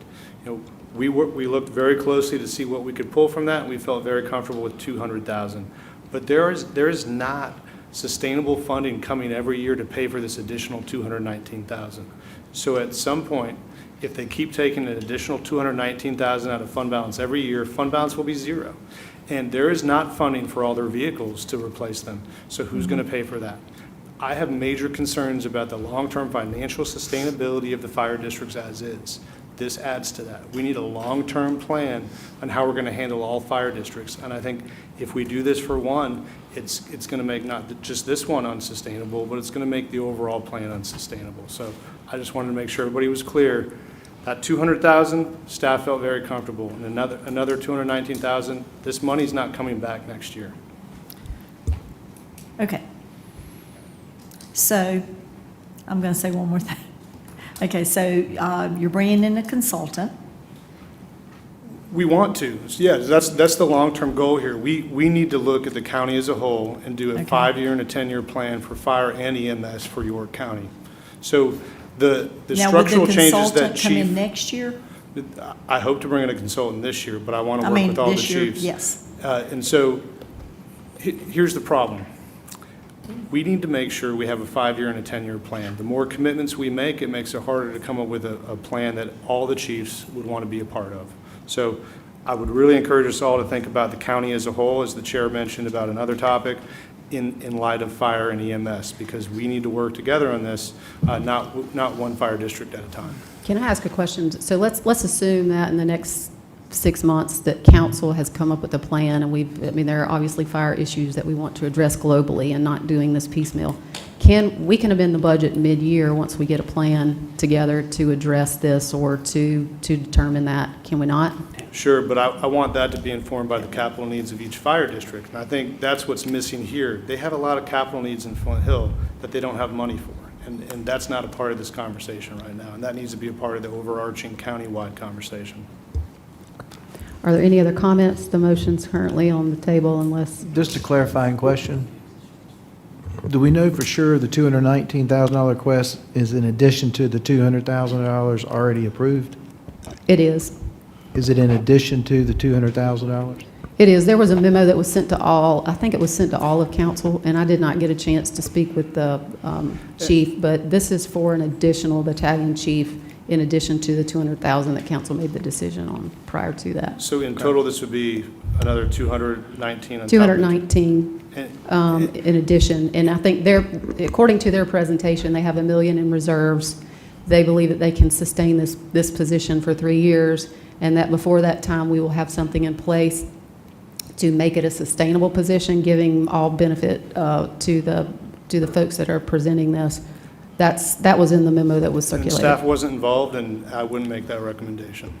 Because I don't even know if vehicles are included in this for all 3 battalion chiefs. I don't know. I have not been included in this. Wasn't it just a one-time request? No, I mean, once you hire, this needs to be, it's for a position that's going to be recurring.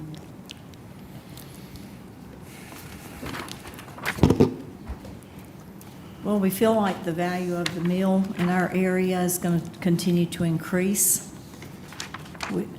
which will, should put the money back into the fund balance or put additional funding. I don't know. And the staff looked at that. We don't think it's going to catch up to this. And we don't think that differential will result in another 219,000. So, I mean, we're happy to look at this. I told Chief I'm trying to work with him, and I understand his needs, but we've got to balance that with the needs across the county. And there's capital needs in every one of these fire districts.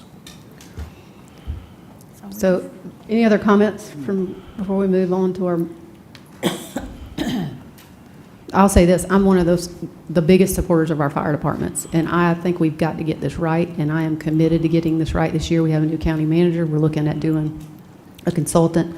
I think we need to give it the opportunity to look at it holistically, and I think this will be one of the things that we look at personally for me, and I will certainly look at that. I just think doing it here, knowing that we don't have recurring funds, puts the cart before the horse, but I'm committed to looking at it as soon as we possibly can this year, and we don't need to wait till the end of this year to revisit it. That's my personal opinion. Can I ask one other clarifying question? The value of the mill, this year, wasn't it $187,500? That was the appreciation in the mill? This is a special tax district mill. Yeah, we'd have to look at the Oh, change. the I don't have it special in front of me. tax, that's right, yeah. All those in favor of the amendment, say aye. Aye. Can you raise your hand? All opposed? Opposed? No. Motion fails for lack of a majority. Do we have any other amendments? We move now to the main, on the motion to approve the budget, main ordinance. All those in favor say aye. Aye. Any opposed? Hearing none, motion carries unanimously.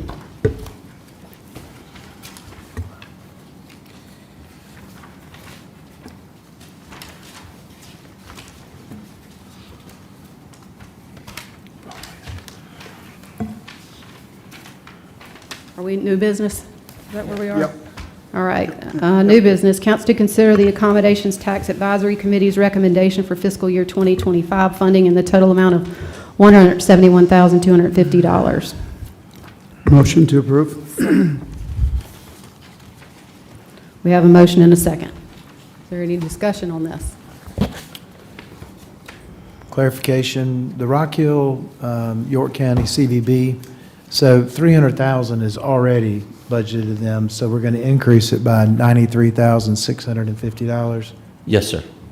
And the total amount collected for tax year, well, 2025 to be distributed is $171,250. Are there any additional Correct. funds Yes, sir. that are not accounted for? Okay. That's it. Okay, thank you. I know at one point, why would we not direct the Fort Mill History Museum operations marketing as well as the Cultural and Heritage Museum's marketing to our CVB like we did last year? Was there discussion on that? I know last year we looked at that and we've got our CVB does a tremendous job on that. Was there discussion on that? I mean, I would consider and entertain. I know that they requested, I think our CVB requested a little bit more funding in order to accomplish the things they want to do. And I'll speak on, I spoke to Andy about this when the funding came in from the last meeting this got discussed, and Andy is very happy. I can't hear you. I'm sorry. I did speak with Andy regarding the CVB's funding, and he is very happy with what he's got. And I don't want to put words in his mouth, but I don't believe he wanted to take money from any other entities like they did last year. So, I mean, management's recommendation is to stick with the committee's recommendation. I mean, I'd defer it to. Not to put words in your mouth, but what you're asking for is for the CVB to do the marketing for these two. So they're not taking it in as their money to use how they want to. They're marketing for these two entities, which I didn't necessarily agree with last year either, but, I mean, if that's what you're saying, is that what you're saying? I'm saying that's what we discussed last year, and I know that the CVB came and requested funding that was more than what they're getting out of this A-tax. So I'll make this comment, compared to last year, the presentation that Andy gave, I wish our company were doing what he's doing with social media and marketing. It's beyond impressive, probably the best done in York County. It is. So if he took that and he did apply it to these two, I would guess they would have more success than they've had, but it sounds like he's asked you all not to do that this year. He's asked not to do that. I don't put words. He's asked not to do that, but he also asked for 150,000, and he's only getting 93. Agree, So- yeah. Can we defer this? And I'd like to. No, ma'am, you cannot, Why not? because this is the last meeting of the fiscal year. We can schedule a special Well, let's call make sure meeting. that we don't do that again. Let's make sure that we don't put this on the agenda when we don't have time to address it. Okay. To do what? We need it earlier. Y'all did fund those two agencies you listed last year, though. If you look at the FY24 column, you just didn't fund them to the same amount that they're being recommended this year. So that might be something I to just look think at. having a little bit of time for council to consider it and it not appearing on a budget when we don't have time to have that discussion is what I'm concerned about. So what if I make a motion to give the Cultural Heritage Museums and the Old English District the same amounts that we gave them last year? That would be $12,500 and $13,000. I'm on the right lines. Yeah. Are those the ones, or was it? But we'd have to take it away from somewhere else, because you got $171,250 to allocate. No, but to give it to the CVB. But didn't you make the comment that the CVB would prefer not to do that? Andy didn't directly say that Andy said he's happy with this, and I said I would imagine Andy doesn't want those to be cut. But to be clear with what Ms. Love's motion she's trying to make, are you saying instead of the Cultural and Heritage getting the $20,000 recommended, $12,500, which you gave them last year, and then the Fort Mill History Museum, Yeah, I was on the instead of the $8,600 to get $4,000 that they got last year? Yes. Is that your motion? Okay. And Old English. And the Old English District would get the 13,000 13 instead of the 15. Okay, all right. I would support that. So then we would give, the CVB would get the overage from last year. So allocate the same amounts, then give the overage to the So CVB. the motion's been made. This is an amendment. Ms. Love has made an amendment. Is there a second to her amendment? I'll second. Yeah. Actually, we can't do it that way. We need the main motion to change. So who made the motion to approve? Mr. Audette? Yes. Will you agree to the amendment? I agree to the amendment. Who was the second? I think I was. I assume you agree with the amendment. I do. Okay. Is the motion clear for staff and management? All those in favor say aye. Aye. Any opposed? Hearing none, motion carries unanimously. Council to approve first reading by title only of an ordinance authorizing the execution and delivery of an infrastructure credit agreement by and between York County, South Carolina, and that certain entity or entities identified by the county as Project Rose, whereby certain property will be subject to certain statutory payments in lieu of taxes and benefit from certain special source credits. The placement of the property comprising Project Rose within the boundaries of a multi-county park and other matters related thereto. Do we have? Motion Motion approved. Second. Yep. First, second, third. Do we have okay, so Yeah, we the got a motion is to approve, We got right? 3 motions, yeah. No. And a second. Did you catch that, Karen? Sounds like it's unanimous approval. Okay. Is there any discussion?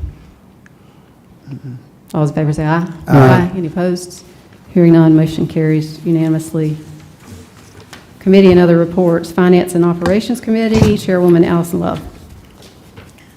All right, we met this afternoon at 5:30, and present were Councilman Atkins and Audette.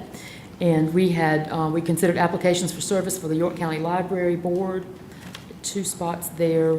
Charles Robinson was recommended for for a second term, reappointment of Charles Robinson for a second term. Let me get in my groove here. And for District 6, the recommendation for the approval of Carol Herring for a first term. And then it's the end of the year, fiscal year, so we have some discretionary funds to give out, long list of these. So I'm just going to give you the last part of the sentence on all these. District 1 to Positive Action Service Dogs in the amount of $2,500. District 1 to Riverview Fire Department in the amount of $1,500. District 1 to Fostering the Family in the amount of $1,500. District 1 to Defending the Fatherless in the amount of $1,500. District 2 to Habitat for Humanity in the amount of $3,567. District 2 to Mayday Project in the amount of $1,000. District 2 to Catawba Riverkeeper in the amount of $1,000. District 2 to Clover Women's Club in the amount of $1,500. District 2 District 2 to Camp Thunderbird in the amount of $4,000. That's for the fireworks show. It's dedicated to the fireworks they're trying to raise money for. District 3 to American Legion Post 66 in the amount of $595. District 3 to Sharon Volunteer Fire Department in the amount of $1,655. District 6 to Feed the Hungry in the amount of $2,000. District 7 to Young Life in the amount of $2,000. And we had a Finance and Operations, we approved the minutes from the prior Finance and Operations Committee meeting. That was all. Thank you, ma'am. We do have one citizen concern, Liz Duda with the Bike Ped Coalition of York County to present council a recommendation from the Fort Mill High School Walkability Study Report. Thank you for waiting. Not at all, thank you. But thank you very much for your service. You guys are doing good, hard work. So, yes, I am Liz Duda. I am with the Bike Ped Coalition of York County. We are a collaborative, community-based coalition which includes government and non-governmental groups, schools, sports and recreational clubs, and interested citizens. We support York County and its communities becoming more bicycle and pedestrian and roller-friendly. So I'm here today to present the walkability assessment that we did around Fort Mill High School on February 9th, 2024. I will also refer you to the long report, which was dated March 11th, 2024, and that has the detailed recommendations behind what I will share with you today.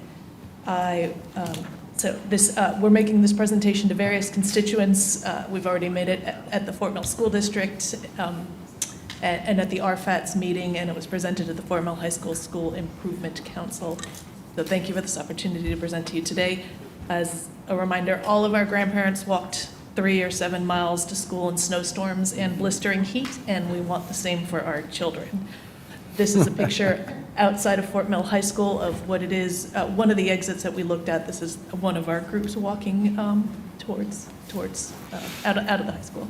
So it's not necessarily favorable conditions, and I'm going to see how this works. Oh, it works.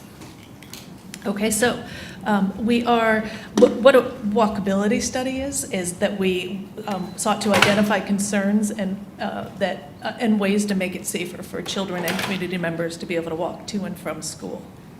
We would like to encourage the implementation of policies, practices, and the built environment to make it safer for students and community members of all ages and abilities to be able to walk in this area. And we also were looking for collaboration and accountability by the multiple partners. And here is another, that picture, I did it. Oh, well, that picture was of another exit. Coming out of Fort Mill High School, where they actually do have a crossing guard. And this might be, if we were looking at that picture, it would be a time to remind you, these are young, inexperienced drivers that are leaving the high school, so think about them circulating in these neighborhoods. The background, so parents came before the Bike Ped Coalition of York County. They've also gone to Fort Mill School District and RFAT's meeting, Town of Fort Mill, and said, we would like our kids to be able to walk and bike safely to the high school. It turns out teachers have also been pointing this out for years. Administrators also had concerns, and we got all of their input into the study and what we should be looking at. The Fort Mill High School cross-country and track team runs in this area. They ultimately can get over to the Greenway for their trails. There's other opportunities for them to run in the neighborhood. And we got a lot of input into what routes to choose, including from York County. Okay, the assessment area. So we had 4 groups that walked the routes in the morning, and then some of us came back in the afternoon to actually count the number of students that were on the walk. You can see, so here's a map of the routes that we walked. It is a high impact area. It does have significant traffic congestion, but it's walking distance to Kingsley, to Baxter Village, to Harris Street Park, to the hospital, to St. Philip Neri, to the National Guard Recruiting Center and Armory. So it would be great to make it walkable for everybody in the community. All of these routes that we walked were under 1 mile from the school. Some of them, yeah, they all led to neighborhoods. So if you, for example, walking down towards the 160, the Peach Place apartments are on that road, and we did see one kid bike home to that area. So that's the map of the area that we looked at. We were also had significant collaboration. We had participants across municipalities, the county, the state, school district, law enforcement, crossing guard supervisor. Parents joined us, community partners, and thank you to the York County Transportation Planner and the York County Sheriff for joining us. And speaking of the collaboration, that leads me to our first recommendation, which is that the Fort Mill School District, Town of Fort Mill, York County, and the South Carolina Department of Transportation continue to collaborate to make it safe for the neighborhood students to be able to walk and roll around the schools. We each have a role that we can play. You folks are our policymakers, you have access to funding, and the community would welcome your support. The second recommendation, this one is that we recommended to the school district that they set a target number for the students that walk and bike to school. So interestingly, 2,000 students live within 1 mile of the school, and over half of them live within, 2,000 students attend the school, over half of them live within 1 mile, and 200 of them live within half a mile of the school. Not a single neighborhood is zoned for walking or biking to school because it's not considered safe, so all of the neighborhoods have buses that go to school. So if more students were walking, think about less congestion on the roads and in the buses. We counted about 30 students walking home from school the day that we did the assessment. And so it's an estimated about 30 to 50 of those 2,000 students walk or bike home from school at Fort Mill High School. That's the first recommendation, and that's an immediate one. Okay, second recommendation. This one is also an immediate one. We encourage the signage to get fixed, speed limit. So I think this falls within the SCDOT realm. Fix the signage, look at the speed limit, and pointing out that Fort Mill School District, Town of Fort Mill, and the City of TKK recently did resolutions for SCDOT to try to address these issues: signage, speed limit, school zone. So we saw some erroneous signing, some confusing marks, and we have also recommendations about how to make it better. Also immediate, there are hazards that we identified that could be remedied. Thank you, Ms. Duda. Done? The 6 minutes is up just a little bit ago. If you've got your Yes. PowerPoint and you want to share it with the entire council, I'm sure that our clerk to council can make sure that it gets circulated to all of us. Okay, should I go to the slide 11, the overall If you want- recommendations? You got like Yeah, yes, sorry. a few seconds? Cut you off. Thank you. So, So some of, what I intended to show you is some were short-term immediate fixes, some short-term, some medium, some long-term. The longer-term ones that you need to, are figuring out the built environment, what sidewalks and multi-use paths can be put in. So we identified areas where alternative paths could be put in. We encourage you to collaborate to address it. Sorry for taking too long.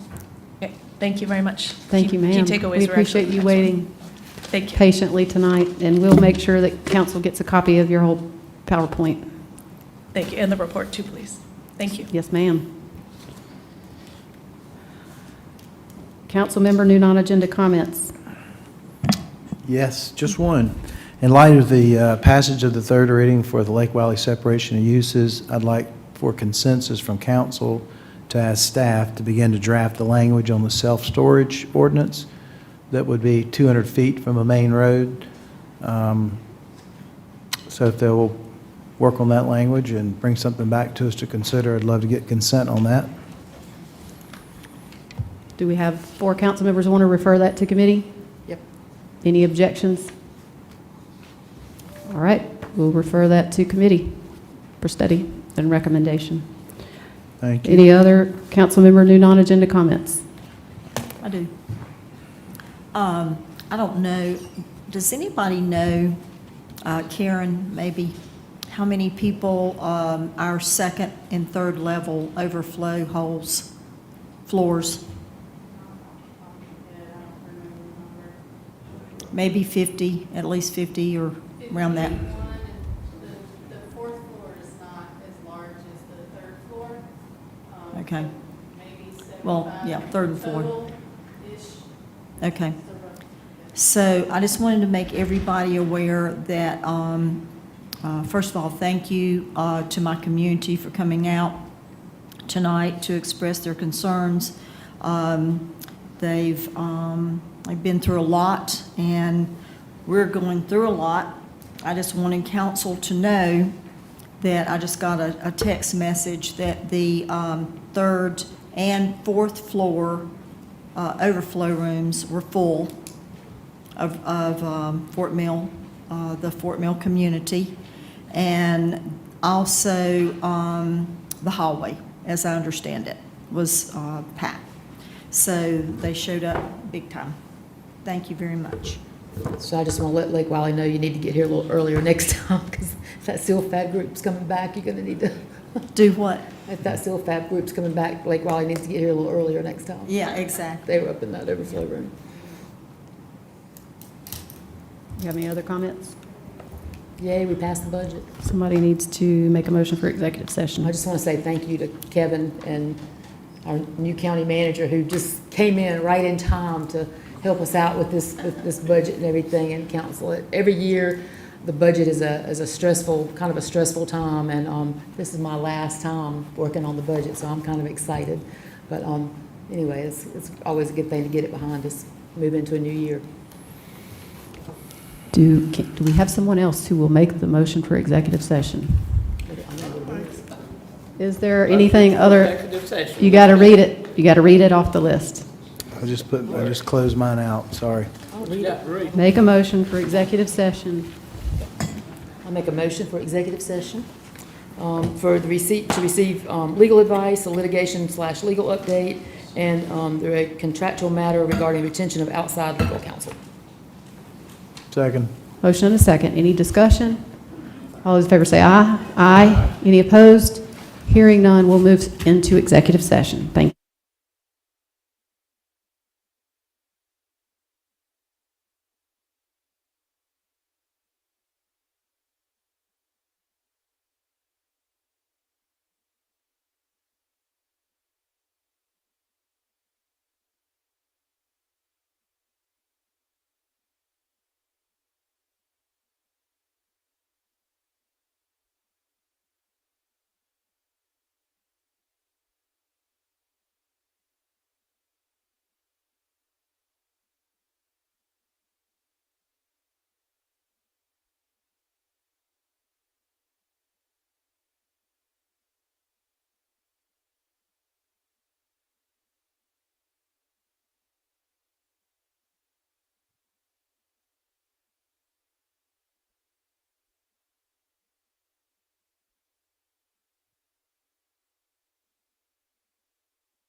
We are out of executive session. No action was taken. Do we have any motions? We do. Motion to retain the Brooker Law Firm as outside counsel for contractual matters discussed during executive session. Second. Motion and a second. Any discussion? All those in favor say aye. Aye. Any opposed? Hearing none, motion carries. Motion to adjourn. Second. Motion and second. All in favor say aye. Aye. We are adjourned. Thank you.